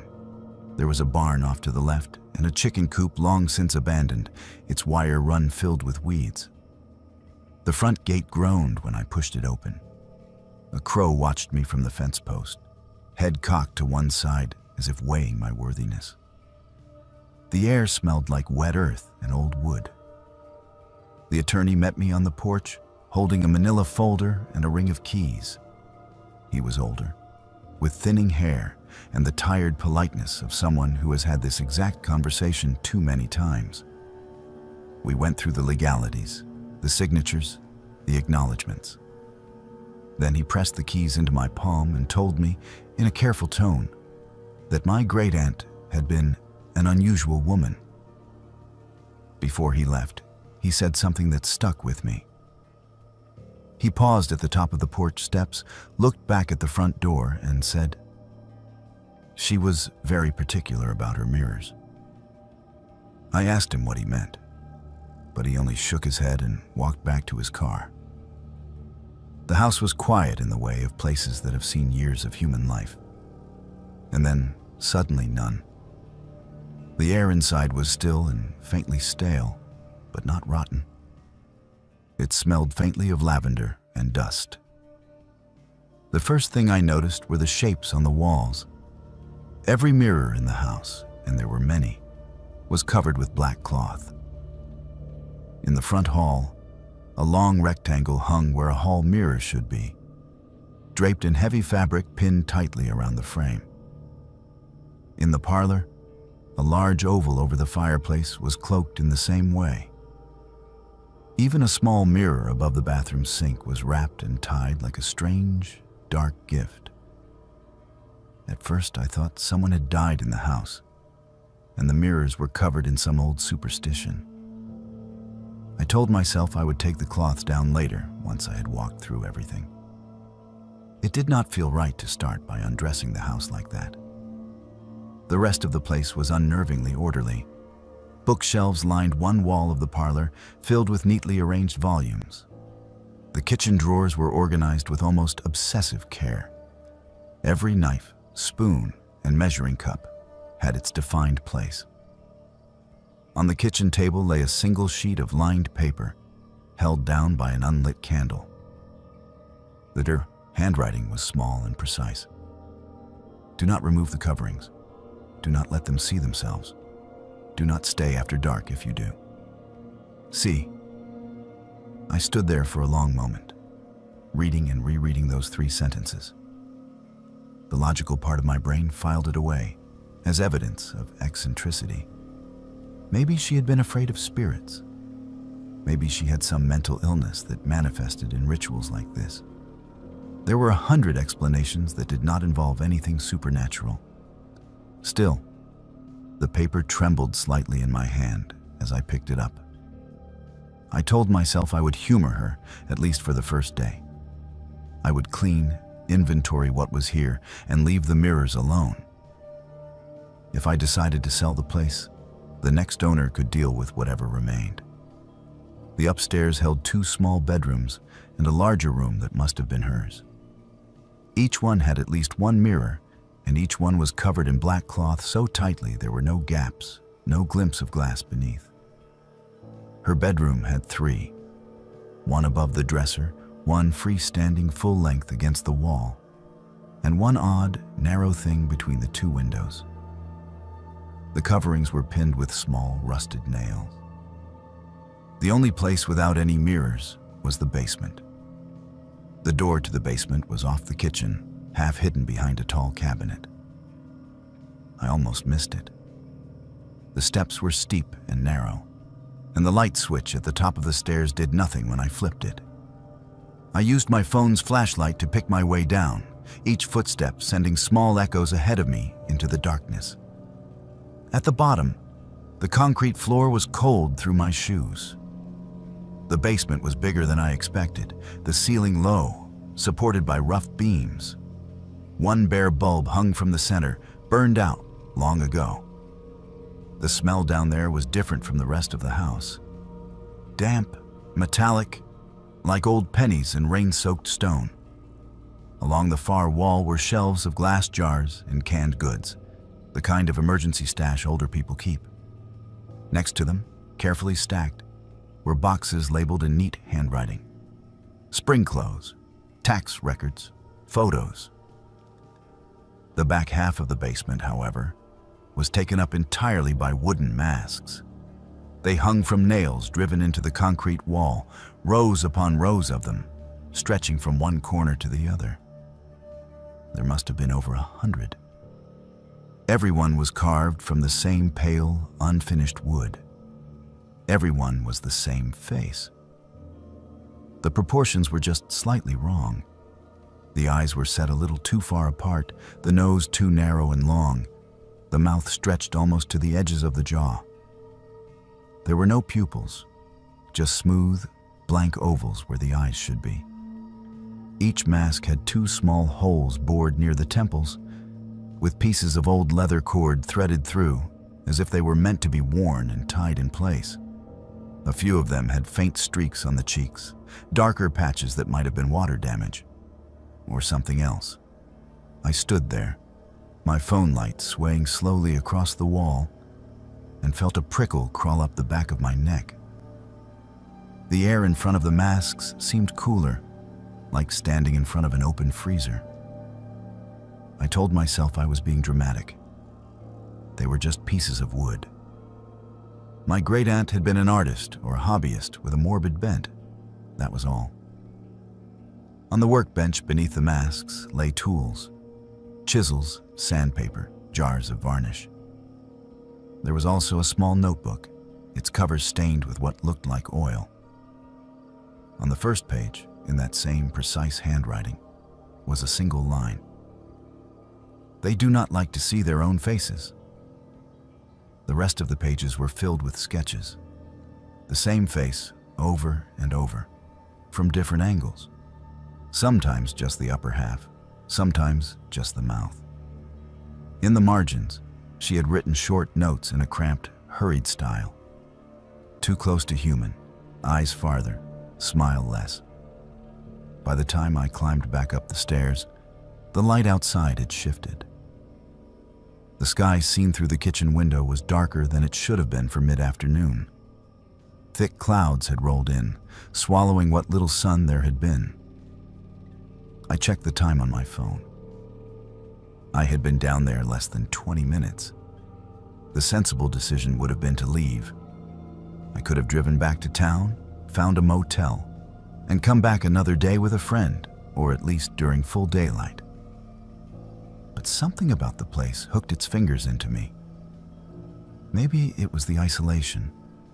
Maybe it was the simple fact that, for the first time in a long while, I was standing inside something that belonged to me. I decided I would stay until sunset, lock up, and head out. No reason to overreact to a bunch of creepy crafts and covered mirrors. The wind picked up around 4. I was in the parlor, going through books, when the first sharp gust slammed into the side of the house. The windows rattled. A loose shingle somewhere on the roof flapped and snapped like a broken wing. Then I heard the tapping. At first it was faint, like twigs brushing the glass. I figured a branch outside was caught in the wind. It grew louder, more insistent. A dry, rapid tapping, like knuckles on a window pane. It came from every direction at once. I moved from room to room, heart rate climbing, listening. In the hallway, the covered mirrors seemed to hum, the fabric lifting almost imperceptibly in a breeze I could not feel. In the kitchen, the sound was strongest near the back door, where a narrow window looked out onto the yard. Its curtain was thin enough that I could see a dark shape beyond it, pressing close. The tapping shifted, turning into a slow drag, as if someone were running their nails along the glass. My rational mind tried to stitch together explanations. Branches, animals, the wind, all together, all at once. Then a voice spoke. It was muffled, distorted by the wall and glass, but it was unmistakably human. It came from just beyond the Yoke's kitchen window, and it sounded like someone had pressed their lips directly against the pane. "Let us see," it said. Every muscle in my body went rigid. I did not move. I did not breathe. The tapping resumed, more frantic now. It was no longer limited to the kitchen. It came from every wall, every window, every covered mirror. It was above me and below me, in the pipes, in the floors. The house vibrated with it. "Let us see," the voice repeated. This time, it sounded like there were more of them, overlapping, out of sync. I backed away from the window, keeping my eyes on the curtain. Its fabric trembled with the force of whatever was on the other side.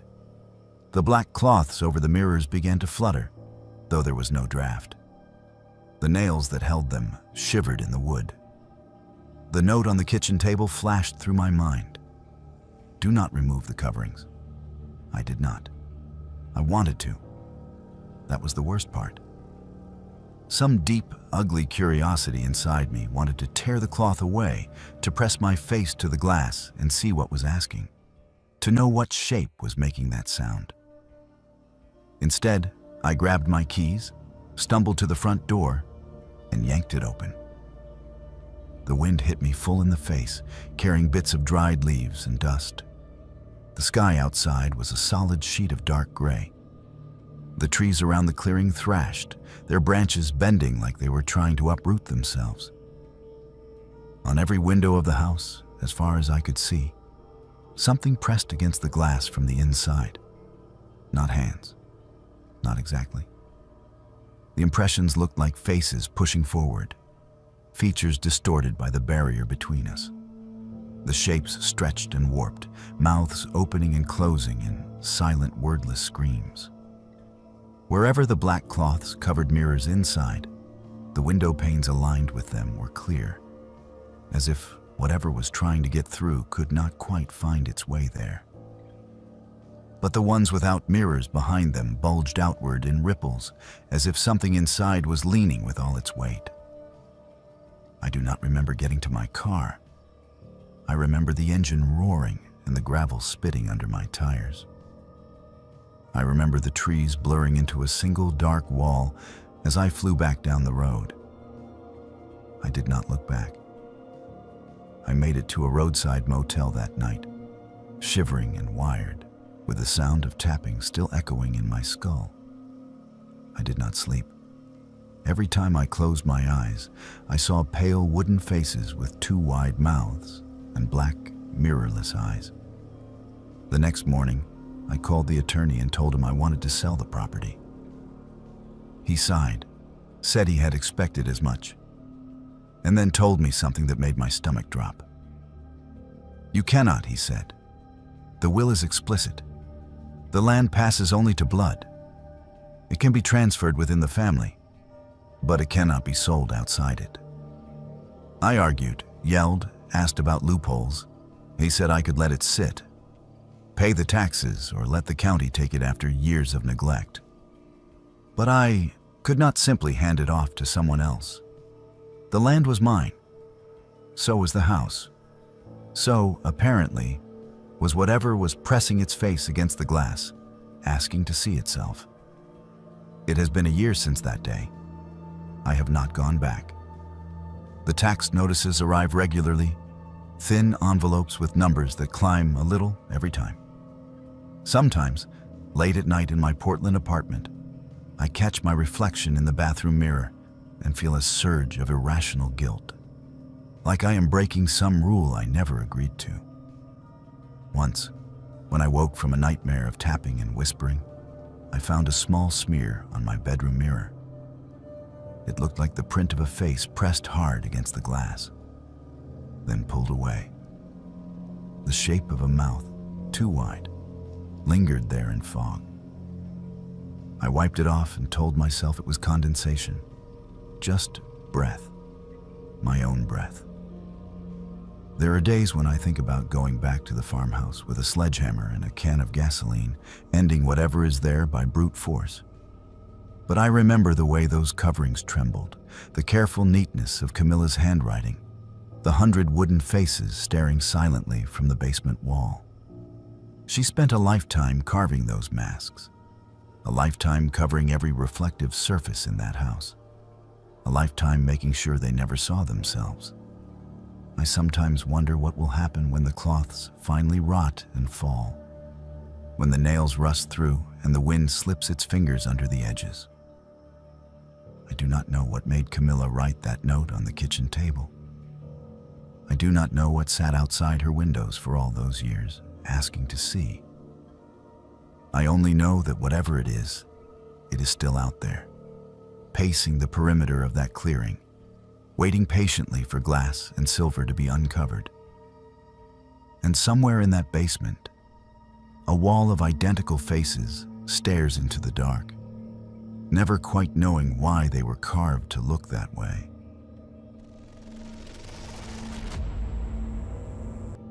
Simon always said Portland did not have real ghosts, just echoes. He liked to stand on the Morrison Bridge at night, looking down at the black water, and talk about all the things the city had covered up with coffee shops and murals. I used to roll my eyes at him, but I went along anyway, because Simon had a way of turning his obsessions into gravity wells. If he was into something, you got pulled in whether you meant to or not. By the time he became fixated on the tunnels, I knew it was only a matter of time before something went wrong. It started as a history rabbit hole. He sent me articles about the old Shanghai tunnels under downtown, the stories about sailors dragged through hidden doors in saloons, waking up on ships halfway to Asia. Most of that lore is exaggerated, I know. But there are real tunnels down there. Real bricks and passages and sealed doorways that lead under buildings people drink in every weekend. At first, he stuck to the legal tours. He would come back from them buzzing, talking about how the guides only showed tourist-safe sections, how there were locked gates and bricked arches everywhere they were not allowed to go. It bothered him, having a mystery dangled in front of him and then fenced off with liability disclaimers.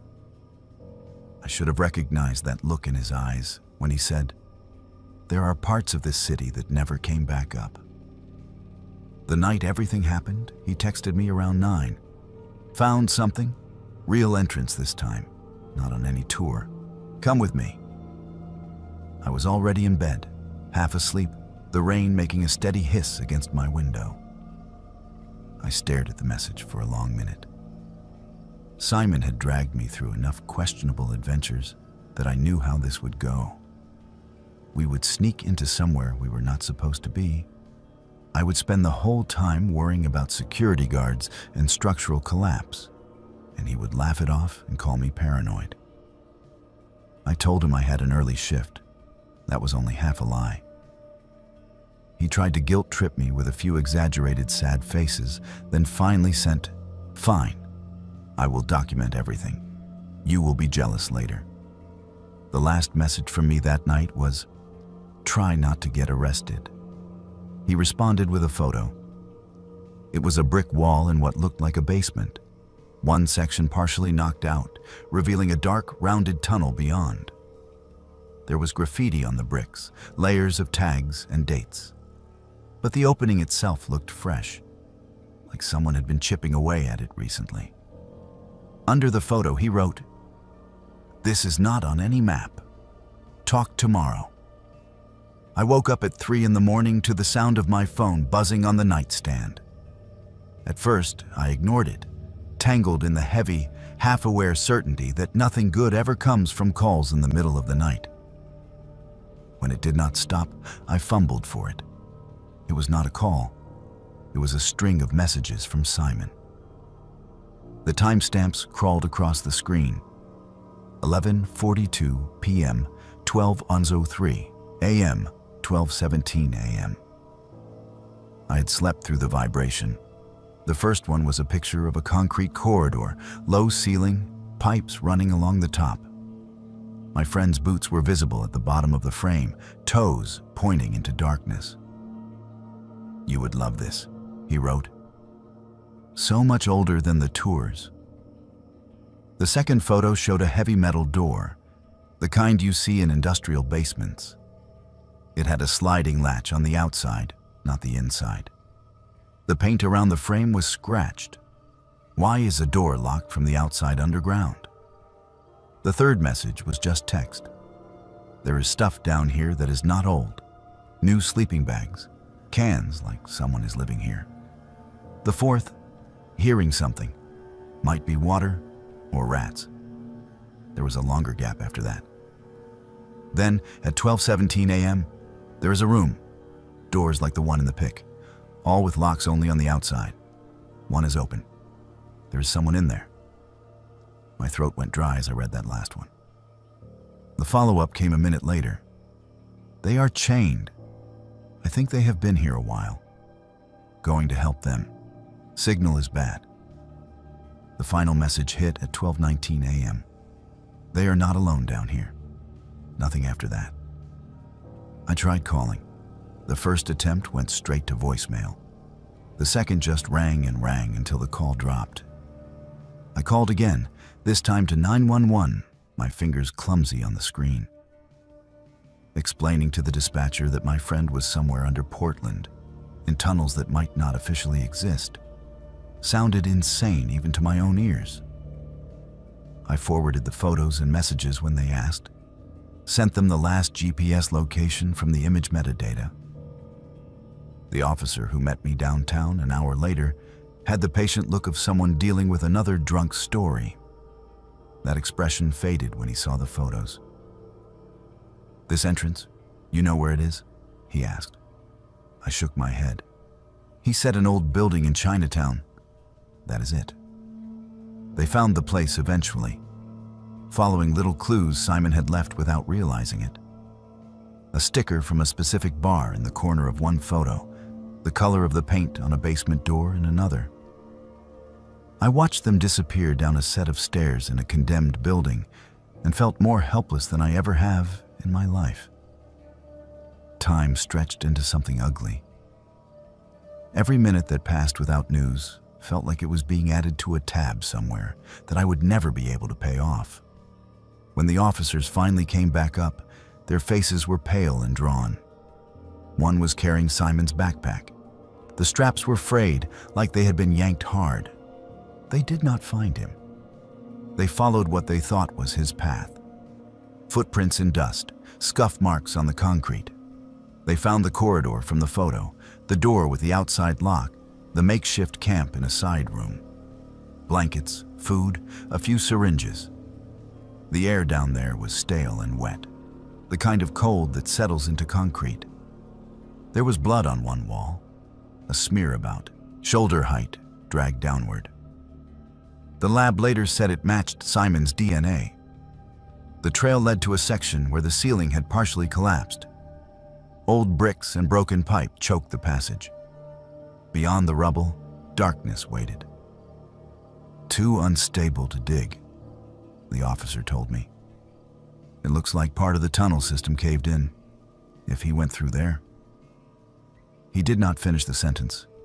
He did not have to. They searched for 3 days. Dogs, ground-penetrating radar, maps from the city archives showing where the tunnels should be. Half of it did not match what they were seeing underground. Whole sections were missing, while others existed where there should have been solid earth. They never found a body. When they listed him as missing rather than dead, I held on to that like it meant something. It felt wrong to grieve without a body, wrong to accept that a person I had known for 10 years could just disappear into the underside of a city like smoke. A detective met with me a week later, asked more questions, showed me a folder of grainy black and white photos from the 70s. Faces of men nobody had seen in decades. Urban explorers, according to the files.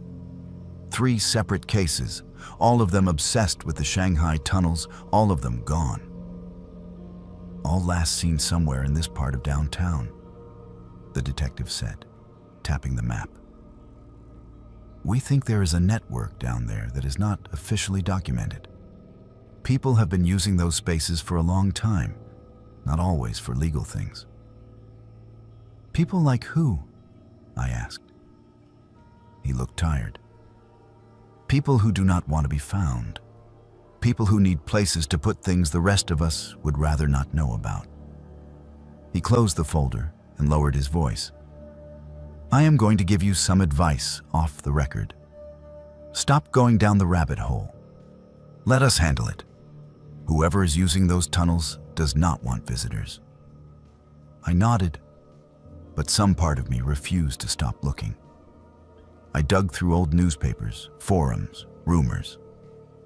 There were stories about people hearing screams through drain grates in the middle of the night, about fresh graffiti that appeared in sealed basements. There were posts from anonymous accounts talking about the ones who never came back up. None of it brought me any closer to knowing what happened after that last message. 6 months later, on a Tuesday morning, I got a postcard. No return address. Portland postmark. On the front was a stock photo of the city skyline with Mount Hood in the background. On the back, in the cramped, messy handwriting I knew better than my own, were 6 words. Stop looking. I am keeping them safe. There was no signature, just the initial S. I took it to the detective. He examined it, his jaw tightening. Forensics later confirmed that the handwriting was a match for samples they had from Simon's old lease forms. The ink was fresh. The card had been mailed 3 days before. It could be a hoax, the detective said. Someone messing with you. Someone who saw the news. Or it is him, I said. He did not answer. I still live in Portland. I still cross the bridges at night sometimes, watching the water move like something alive in the dark. I cannot go near Chinatown without feeling the hair on my arms stand up. Every alley looks like it could hide a set of stairs leading down. Every access door in a sidewalk makes me think of unlocked latches on the wrong side. People like to talk about the Shanghai tunnels as if they are dead history, curiosities sanitized for ghost tours and bar trivia. I know better now. Whatever is under this city is not done with us. There are whole lives down there. Stories sealed away under brick and concrete, chained in rooms no one was supposed to find. If that postcard really came from Simon, it means he made a choice I do not understand. If it was a cruel joke, then someone else is down there reading his words, watching people like him get close enough to vanish. Either way, when the sidewalks are quiet and the manholes glisten with rain, I catch myself listening for echoes that do not belong topside. I keep my distance, but the tunnels are still there, breathing under everything.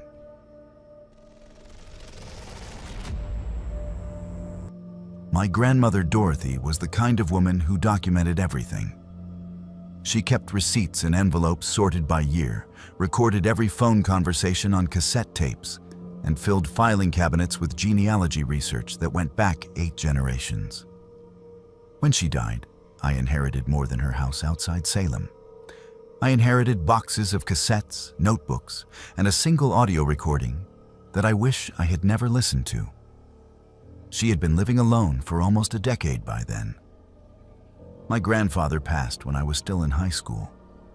And after that, Dorothy threw herself into local history projects. She interviewed descendants of Oregon Trail families, transcribed old letters, and spent hours at the county archives pulling records from the 1840s. She loved the past more than the present, maybe because the past felt safer, more knowable. When she started calling me in the spring of 2020, her voice carried a strange kind of excitement I had not heard in years. She told me she was recording sounds in her house at night, not creaking pipes or settling beams. Voices. At first, I thought she was confused, maybe slipping into early dementia. I suggested she get her hearing checked, maybe see a doctor. She laughed at me, that dry, crackling laugh she had, and said, "I am not losing my mind. I have proof." She mailed me a CD a week later. The case was labeled in her careful handwriting. Attic Recordings, April 12/18. I did not listen to it right away. I was busy, distracted, and part of me did not want to hear whatever nonsense she had convinced herself was real. It was not until after the funeral, when I was sorting through her things in that quiet house, that I finally found the CD player and pressed play. The first track was ambient sound, the low hum of the house settling, a distant creak, wind brushing the roof. Then, faintly beneath it all, I heard something else. A voice. No, multiple voices, layered and indistinct, like a conversation happening in another room through a closed door. I turned the volume up and leaned closer. The words were in English, but the cadence was strange, formal, almost archaic.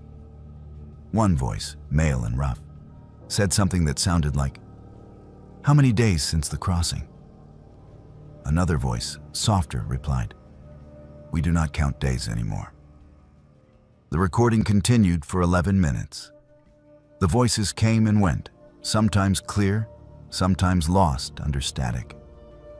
They asked questions about wagons, about weather, about a place called Barlow Road. One voice kept repeating the phrase, "Still walking, always walking." I sat on the floor of her attic, the player balanced on my knees, and felt something cold settle into my chest. Dorothy had done her research. I found her notebook next to a stack of other CDs, each one carefully dated and labeled. Inside, she had written notes in the margins, cross-referencing what the voices said with historical records. She identified them as members of the Meek, Cut-Off Party, a group of settlers who took a disastrous detour off the Oregon Trail in 1845. 23 people from that group were never accounted for.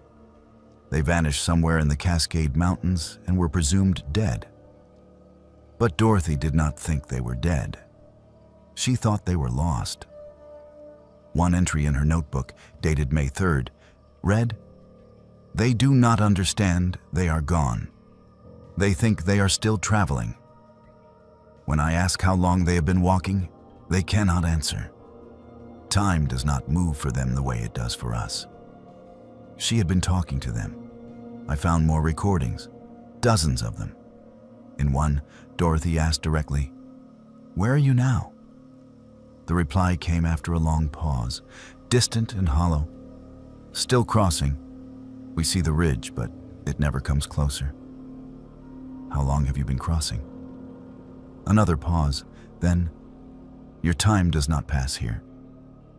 The last recording she made was dated June 10th, 2 days before she disappeared. The file was labeled "Final Conversation." I almost did not play it. My hands shook as I pressed the button, and for a moment I considered throwing the whole CD case into the trash and walking away from whatever this was. But I needed to know. The recording began with Dorothy speaking clearly, calmly, like she was settling into a familiar routine. "I am ready," she said. "Show me where you are." Silence followed, stretching out for nearly a minute. Then came the sound of footsteps. Not hers. Multiple sets, walking in unison, their rhythm slightly off, like people moving through deep snow or across uneven ground. A door opened. That should not have been possible. I had been in that attic a dozen times as a kid. There was no door, just 4 walls, a narrow staircase, and a single window that looked out over the back property. But on the recording, a door opened. The hinges groaned, old and stiff. Cold wind rushed into the microphone, distorting the audio with a low, buffeting sound. Then the voices returned, all at once, overlapping. "Step through. We have held the crossing open." Dorothy's voice, small and breathless. "I see it. I see them all." Her footsteps moved away from the microphone. The wind grew louder, filling the recording with white noise. Then, abruptly, silence. The recording continued for 6 more hours. Nothing but the faint creak of the attic settling, and the occasional gust of wind from a window that, according to the police report, was still latched shut when they found the house empty. The police searched for 3 weeks. No body, no signs of struggle, no indication she had left through the front door. Her car was still in the driveway. Her purse sat on the kitchen counter. The attic window was locked from the inside. They asked me questions I could not answer. Where had she been going? Had she seemed suicidal? Was there anyone she might have been meeting? I showed them the recordings.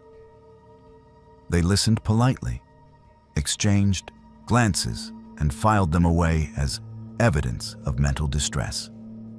The case was listed as a missing person with probable voluntary disappearance, despite the fact that an 81-year-old woman with a bad hip does not simply walk away into the woods and vanish. I kept the CDs. I do not know why. Maybe I thought listening to them again would give me some kind of answer, some clue the police missed. Mostly, though, I just could not bring myself to throw them away. One night, about a month after the funeral, I was alone in my apartment, unable to sleep. I put on the final recording again, the one labeled Final Conversation. I had listened to it twice before, but this time, I let it play all the way to the end. 6 hours of near silence. Except at the very end, in the last 30 seconds, there was something I had missed. A voice. Faint, distant, barely audible beneath the ambient hum. It was Dorothy. She said my name, not loudly, not in distress. Just a quiet statement, as if she were leaving me a message she knew I would eventually find. Tell him not to come looking. Then nothing. I played it back 4 times, adjusting the volume, pressing my ear against the speaker. It was her. I would know her voice anywhere. The question I cannot answer is when she said it. The timestamp on the recording shows it happened hours after she disappeared, long after the microphone should have been sitting alone in an empty attic.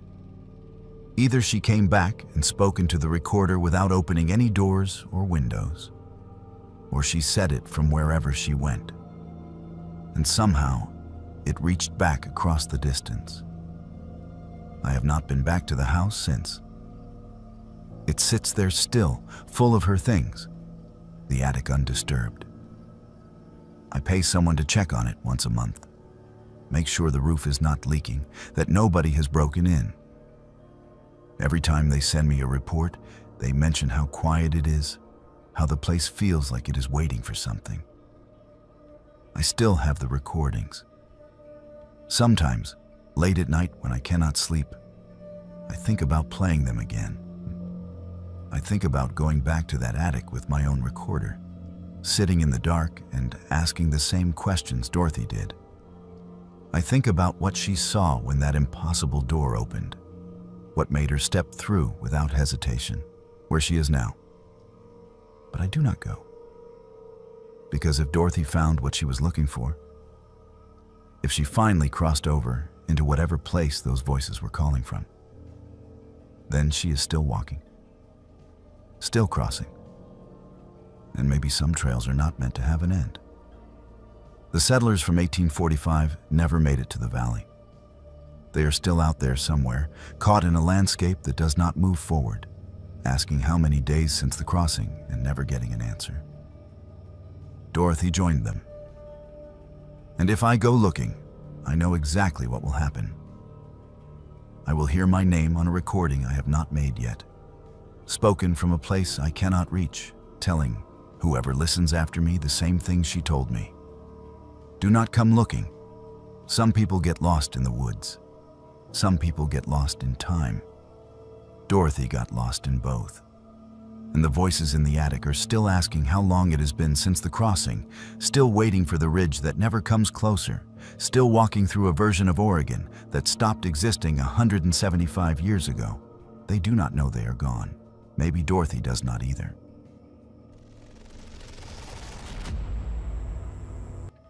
I worked night security at a pharmaceutical warehouse outside Eugene for 2 years, and there was one rule nobody ever explained. They just told you on your first shift, wrote it in the handbook, and expected you to follow it without asking questions. Building C was off limits between 2 and 4 in the morning. If the alarms went off during those hours, you logged it and did nothing else. You did not investigate.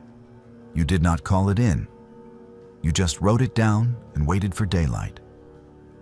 My supervisor said it was policy. Something about specialized inventory and automated systems that could not be disturbed. It sounded reasonable enough at the time. Most corporate rules do when you need the paycheck. Leonard was my partner on those shifts. He was in his early 60s, with the kind of face that looked like it had forgotten how to smile years ago. He had been working security at the facility for 15 years, long before I was hired. Long before half the buildings even existed. He knew every corner of that place, every blind spot in the camera system, every door that did not lock properly. But he never talked about Building C. For the first few months, I did not think much of it. The facility was huge, 3 separate buildings spread across a fenced lot backed up against dense Oregon woods. Building A held the administrative offices. Building B was the main distribution center, where trucks loaded and unloaded pharmaceuticals bound for hospitals across the state. Building C sat at the far edge of the property, a squat concrete structure with narrow windows and a single steel door. It looked older than the other two, like it had been there first and everything else was built around it. The cameras covering Building C were always functional, always recording. I checked them a dozen times a shift out of sheer boredom. Empty hallways, fluorescent lights, rows of metal shelving stacked with unmarked boxes. Nothing ever moved in there, except between 2 and 4 in the morning when the lights would flicker. Just once or twice, barely noticeable unless you were staring at the screen. Leonard always noticed. He would sit up straighter in his chair, lean toward the monitors, and watch Building C with an intensity that made my skin crawl. He never said anything. He just watched until the hour passed and the lights stopped flickering. Then he would settle back, pour himself more coffee, and pretend nothing had happened. I asked him about it once, maybe 4 months into the job. It was a slow night, no deliveries, no alarms. Just the 2 of us and the hum of the security office computers. "What is actually in Building C?" I said, trying to sound casual. Leonard did not look at me. He kept his eyes on the monitors. "Specialized inventory." "Yeah, but what kind?" "The kind you do not ask about." I laughed, thinking he was messing with me. He did not laugh back. "Look," he said, finally turning to face me. You seem like a decent person, so I am going to tell you the same thing I wish someone had told me when I started. Do not ask questions about Building C. Do not go in there during restricted hours. And if you ever see something on those cameras that does not make sense, you forget it the second your shift ends. Why? What happens if I do not? He looked at me for a long moment, then turned back to the screens. People who ask too many questions do not work here very long. That should have been enough to shut me up. It was not. The incident happened 6 months into my time there, on a Tuesday night in October. The air had that cold, wet bite that comes before the first real frost. Leonard and I were halfway through our shift when the alarm for Building C went off at 2:47 in the morning. The protocol was clear. Log it, do nothing. But this time, Leonard stood up. "Someone is in there," he said. I glanced at the monitors. The hallways were empty. The cameras showed nothing but the usual rows of shelving and closed doors. "Cameras are clear," I said. "The cameras never show them." The way he said it made my stomach drop. Not it. Them. He was already moving toward the door, pulling his jacket on. I grabbed his arm. "Leonard, we are not supposed to go in there. You know that." He looked at me, and for the first time since I had met him, I saw something close to fear in his eyes. "I know. But if someone is in there during restricted hours, they are not coming out the same way they went in." "What does that mean?" He did not answer. He just pulled free and walked out into the cold. I should have stayed in the office. I should have called the supervisor, followed protocol, let someone else deal with it. Instead, I followed Leonard across the dark parking lot toward Building C, my flashlight beam cutting weak arcs through the mist. The steel door was closed, but not locked. Leonard pushed it open slowly, and the smell hit us immediately. Antiseptic and something else. Something organic and wrong, like meat left too long in a warm room. The hallway inside was exactly as it appeared on the cameras. Fluorescent lights, metal shelves, concrete floors. Empty. But the air was different. Heavier. It pressed against my ears like we had descended into a basement, even though we were on ground level. Leonard moved forward, his flashlight scanning the shelves. I stayed close, my pulse hammering in my throat. We passed rows of boxes, all unlabeled, all sealed with heavy tape. The deeper we went, the colder it got. At the end of the main corridor was a door I had never seen on the camera feeds. It was heavy, industrial, with a small window of reinforced glass at eye level. Leonard stopped in front of it, his hand hovering over the handle. "Do not open it," I whispered. He looked through the window instead. Whatever he saw made him step back so fast he nearly knocked me over. His face had gone pale, his breath coming in short, shallow gasps. "We need to leave," he said. "Right now." "What did you see?" "We need to leave." He grabbed my arm and pulled me back toward the entrance, moving faster than I thought a man his age could move. We were almost to the door when the lights went out. Not flickering, not dimming. Just gone all at once, leaving us in absolute darkness. I fumbled for my flashlight, my hands shaking so badly I almost dropped it. When the beam finally clicked on, it caught something at the far end of the hallway. A figure, tall, thin, standing motionless in the center of the corridor. It was too far away to make out details, but the posture was wrong. The proportions were wrong. The way it stood, perfectly still, like it was waiting. Leonard shoved me toward the door. "Go. Now." We ran. I do not remember getting back to the security office. I remember the cold air hitting my face, the sound of our boots on wet pavement, the way my lungs burned. I remember slamming the office door behind us and locking it, even though that made no sense, even though nothing with a key could keep out whatever we had just seen. Leonard collapsed into his chair, his face slick with sweat. I stood by the monitors, watching the feeds from Building C. The lights were back on. The hallways were empty. Nothing moved. "What was that?" I said. He did not answer for a long time. When he finally spoke, his voice was flat, drained of everything. "They have been in there for 5 years. The company put them there. They are not getting out." "Who? Who are you talking about?" "Test subjects. Volunteers, they called them. Homeless people, mostly. Paid them to try an experimental drug. It went wrong, real wrong. 12 people. They locked the building down and covered it up." I stared at him. "That is insane. If that were true, someone would have found out. There would have been an investigation."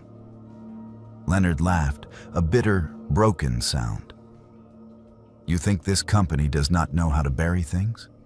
You think anyone cares what happens to people nobody's looking for? But the deliveries. I have seen trucks go to Building C. Food, medical supplies, enough to keep them alive. They are still in there." "Then what did we just see?" He looked at me, his eyes hollow. "I do not know. Maybe what they became." We sat in silence for the rest of the shift. When morning came, we filed our reports. Unauthorized entry, possible malfunction, no individuals found. Standard language. 2 weeks later, Leonard took an early retirement package. The terms were generous, contingent on a non-disclosure agreement he signed without reading. I quit a month after that. I tried to forget. I moved to Portland, found a different job, told myself that whatever I had seen that night was just stress and exhaustion and an overactive imagination. Then, 3 months after I left, Leonard called me. "Went back," he said. His voice was quiet, distant. "I broke in. 3 in the morning. I had to know." "Leonard, why would you do that? Building C is empty. Completely empty. No shelves, no boxes, no equipment. It is just bare concrete, like it was never used for anything." I did not know what to say. "But I found something," he continued. "In one of the back rooms, 12 hospital bracelets, old ones, names and dates from 5 years ago. I am sending them to you." The envelope arrived 2 days later. Inside were the bracelets, exactly as he described. 12 names I did not recognize. Dates from October 2016. At the bottom of the envelope was a handwritten note in Leonard's careful script. They were real. We did not imagine it. Whatever happened to them, it was not natural. And they are still somewhere in that building, even if we cannot see them anymore. I have not heard from Leonard since. The warehouse still operates. Building C is still there, lights on, cameras running. And somewhere between 2 and 4 in the morning, when the world is at its quietest, the lights still flicker. I wonder if anyone else has seen what we saw. I wonder if they were told the same thing Leonard told me. Do not ask questions. Do not investigate. Forget what you see. I wonder how many others are walking around with that weight, knowing something is wrong but having no way to prove it, no language to explain it. All I know is this: whatever is in Building C, it is still there, and it is still waiting. For 3 years, I lived next door to Viola, and I thought she was just a lonely old woman who baked too many cookies and talked too much about the past. She lived on the other side of a duplex in Bend, one of those older buildings where you can hear your neighbors sneeze through the walls. I moved in during the summer of 2017, fresh out of college, working my first real job and trying to pretend I had my life together. Viola was there the day I arrived, standing on her porch with a plate of oatmeal cookies wrapped in plastic. She was small, probably late 70s, with white hair pinned back in a bun and the kind of floral dress that looked like it belonged to a different decade.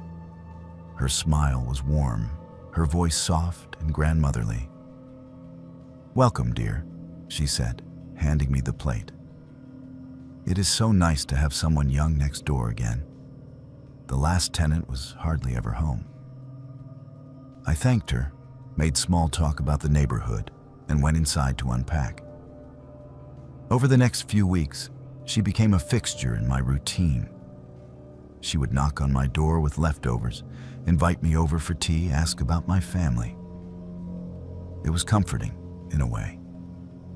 I had moved to a city where I did not know anyone, and Viola filled a gap I had not realized was there.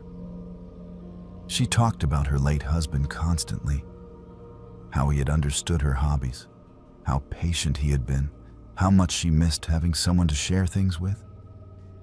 She asked about my family with an intensity that felt a little intrusive, but not alarming. Did I have sisters? She always wanted daughters. Was I close with my mother? Family was so important. I answered politely, kept things vague. It felt rude to shut her down completely. In the second year, she asked me for help moving boxes in her basement. Her knees were bad, she said, and she could not manage the stairs alone anymore. I agreed, partly out of politeness, partly out of guilt for how often I had declined her invitations for dinner. The basement was cleaner than I expected. No cobwebs, no musty smell, just concrete floors and wooden shelves lined with plastic storage bins. They were labeled in neat handwriting, each one marked with a woman's name and a year. Jennifer, 1986. Caroline, 1993. Melissa, 2001. "My collection?" Viola said, running her hand along the edge of one bin. "I have been gathering for decades." I assumed she meant photos or letters, memorabilia from people she had known. The bins were heavy when I lifted them, contents shifting inside with a dull, muffled sound. I did not ask what was in them. It felt like prying. She thanked me with another plate of cookies.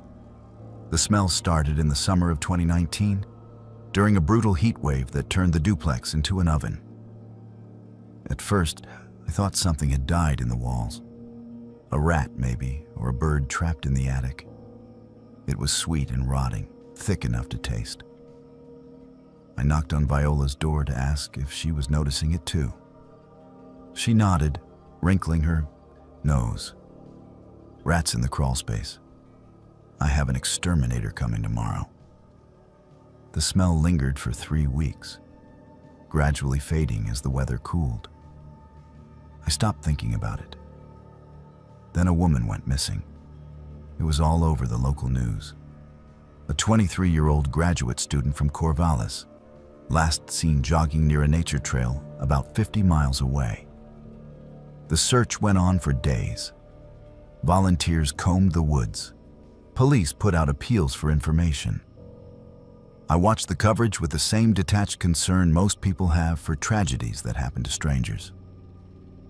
Viola watched it differently. She sat in front of her television with the volume turned up, leaning forward in her chair. When they showed the missing woman's photo, Viola murmured, "Such a shame. She looked like a sweet girl." Then, quieter, "She reminds me of my collection." I glanced at her, confused. "Your collection?" She smiled at me, that same warm, grandmotherly smile. "Yes, dear." She has that look about her. It was an odd thing to say, but I brushed it off. Old people said strange things sometimes. I went back to my apartment and did not think about it again, until the police showed up. It was early morning, just after 6. I woke to the sound of heavy boots on the porch and voices speaking in low, clipped tones. I looked out my window and saw 3 patrol cars parked in front of the duplex, their lights off, but their presence impossible to ignore. Officers were knocking on Viola's door. She answered in her bathrobe, looking small and confused. They showed her a piece of paper, a warrant. I watched from behind my curtain as they went inside. It took less than an hour for the first officer to come back out, his face pale, his hand pressed to his mouth. He leaned against the porch railing and sucked in deep breaths like he was trying not to be sick. Another officer radioed for backup. Then another. Within 30 minutes, the street was full of cars, and yellow tape cordoned off the entire property. Forensics arrived. Then the news vans. I stood in my doorway, shaking as a detective approached and asked if I had noticed anything unusual about my neighbor. I told him no. I told him she baked cookies and talked about her husband and seemed harmless. He nodded, wrote something down, and told me I would need to stay somewhere else for a few days while they processed the scene. It was not until that night, sitting in a motel room with the television on, that I learned what they found. 17 bodies. All women, aged 19 to 30. Some had been there for decades, buried in the crawl space beneath the basement, wrapped in plastic and buried in shallow graves. Others were more recent. The missing graduate student from Corvallis was among them. Viola had been killing women for 35 years. The news showed photos of the victims, names I did not recognize, faces that stared out from the screen with frozen smiles. The reporter explained that Viola had confessed within hours of her arrest, showing no remorse, speaking about the women as if they were possessions she had collected and preserved. "They are still with me," she told investigators. "That is what matters." I thought about the bins in her basement, the labels, the names and years. I had moved those bins. I had lifted them, felt the weight shift inside, set them on shelves, and never once asked what was in them. I had touched the containers that held pieces of women Viola had murdered, women whose families had been searching for them, women who had been reduced to trophies in a basement I had walked through without suspicion. I thought about the cookies she baked in a kitchen that was 20 feet away from where she kept her victims. I thought about the tea she served me, the conversations we had, the way she smiled when she talked about wanting daughters. The trial was brief. Viola was declared competent to stand trial despite her age. She pleaded guilty, described each victim in detail, explained how she had chosen them. "They all reminded me of the daughter I never had," she said in court, her voice steady and calm. She was sentenced to life without parole. I moved out of the duplex the day they let me back in. I did not pack carefully. I threw everything into boxes and bags and left half of it behind. I could not stand to be in that building another night, knowing what had been happening on the other side of the wall while I slept. For months afterward, I woke up in the middle of the night, thinking about the smell from the summer. The sweet, rotting smell I had convinced myself was rats. It was not rats. I thought about all the times Viola had asked me to come over, to sit in her living room, to stay for dinner. I thought about how easily I could have become one of the names on a bin, another woman who reminded her of the daughter she wanted. I testified at her sentencing hearing. The prosecutor asked me to describe what kind of neighbor she had been. I told the truth. She was kind. She was generous. She seemed normal. That was the worst part. There were no signs, no red flags I could point to and say, I should have known. She was just an old woman who lived next door, who baked cookies and watched the news and kept a basement full of the dead. I still live in Oregon, though not in Bend. I moved to a different city, a different apartment, a place with thin walls where I can hear my neighbors argue and laugh and live their loud, ordinary lives. It is comforting in a way, knowing they are real and alive and messy. But sometimes, late at night, I think about Viola sitting in her living room, surrounded by photo albums and memories, talking about her collection like it was something precious.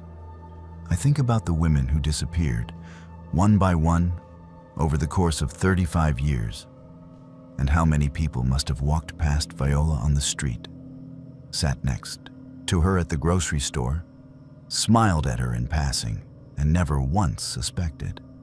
Monsters do not announce themselves. They do not wear signs or speak in riddles. They bake cookies and ask about your family and live right next door, patient and smiling, waiting for the moment when you stop paying attention. I did not stop a monster. I lived next to one for 3 years, helped her move boxes, ate her food, and never saw what was right in front of me. 17 women are dead because people like me did not see. And I do not know how to live with that. Most people who talk about the Northam case start with the night the search team found the empty research station in the Wallowa Mountains. I have to start a little earlier than that, because my connection to it did not begin with headlines or documentaries. It began with a cardboard box my mother handed me after my grandfather Reginald died, and with 4 names written in black marker across the lid. Reginald, Margaret, Alfred, Sylvia. I knew my grandfather had been a psychologist at Oregon State University in the 70s. I knew there had been some kind of incident during a field study that ended his academic career. It was one of those things adults whispered about around holidays and then changed the subject when kids got too curious. By the time I was old enough to ask directly, Reginald would just wave me off and say the lawyers told him not to talk about it. When he died, the lawyers were gone, and so was his fear. All that was left was the box.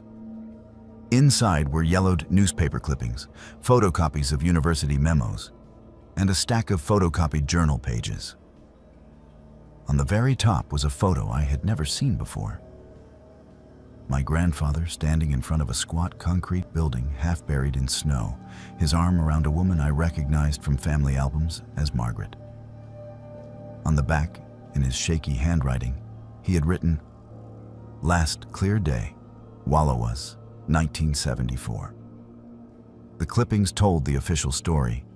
4 researchers from OSU, Reginald Northam, neurologist Margaret Fieldstone, graduate assistant Alfred Dunstone, and technician Sylvia Moorfield, traveled to a remote research facility in the Wallowa Mountains in December 1974 to conduct an 8-week study on sensory deprivation and group dynamics in isolation. Supply flights checked on them twice. On the 3rd visit, in mid-January, the station was found abandoned. Food left half prepared, equipment still running, no signs of struggle. A massive search followed. No bodies, no footprints, no clear explanation. The story faded over the years, replaced by fresher tragedies. Locals turned it into a campfire tale about the 4 who walked into the mountain and never came back. The papers in the box were what never made it into the news. The first pages were copied from my grandfather's research proposal. He wrote about exploring the boundaries of individual consciousness in group settings under sustained isolation and testing hypotheses regarding collective perception in sensory-minimized environments. That was the official language.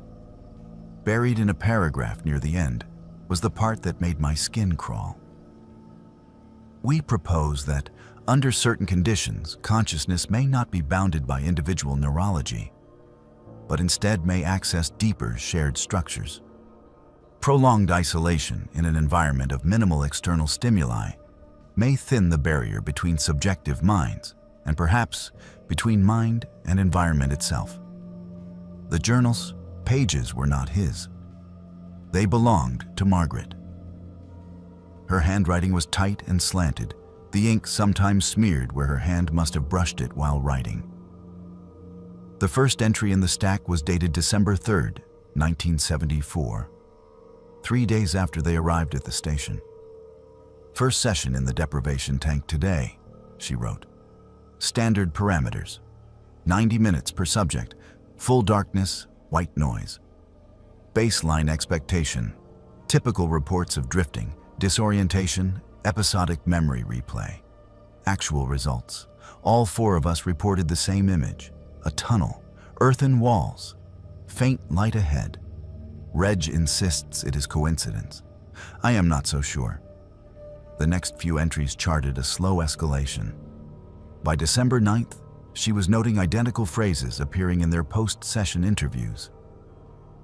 Alfred used the term, the hollow below us. 20 minutes later, without prompting, Sylvia described a hollow place beneath the foundation. Neither heard the other's report. Reg is excited. I am uneasy. We are here to study isolation, not shared hallucinations. The entry from December 15th was the first time she mentioned the sound.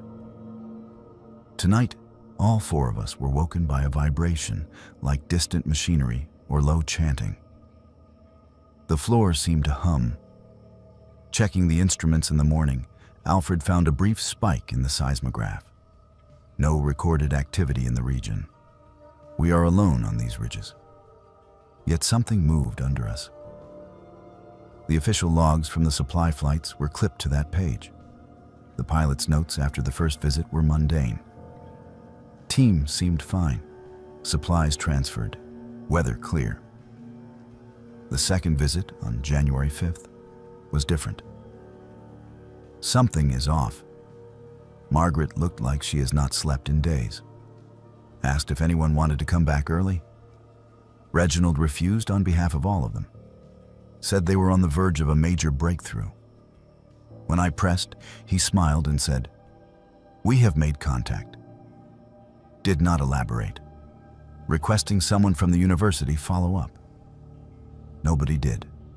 Winter storms made ground travel impossible. The third flight did not make it out until January 15th. That was the day the pilot found the station open and empty. Margaret's last full entry was dated December 28th. We found the entrance today. That is how Reg phrased it. We were in the equipment room when the hum started again. It rattled the beakers on the shelves, made the light fixtures buzz. Alfred traced it with his seismic gear, triangulating the strongest point. A hatch in the floor we had assumed was just access to piping. We pried it open. There is a ladder down into a natural shaft. We dropped a flashlight on a rope. It swung over open space. Rock walls, damp and marked with something. Carvings? Root patterns? It is hard to tell from here. Reg is convinced this is what we have been picking up in the tank. They are not visions, he says.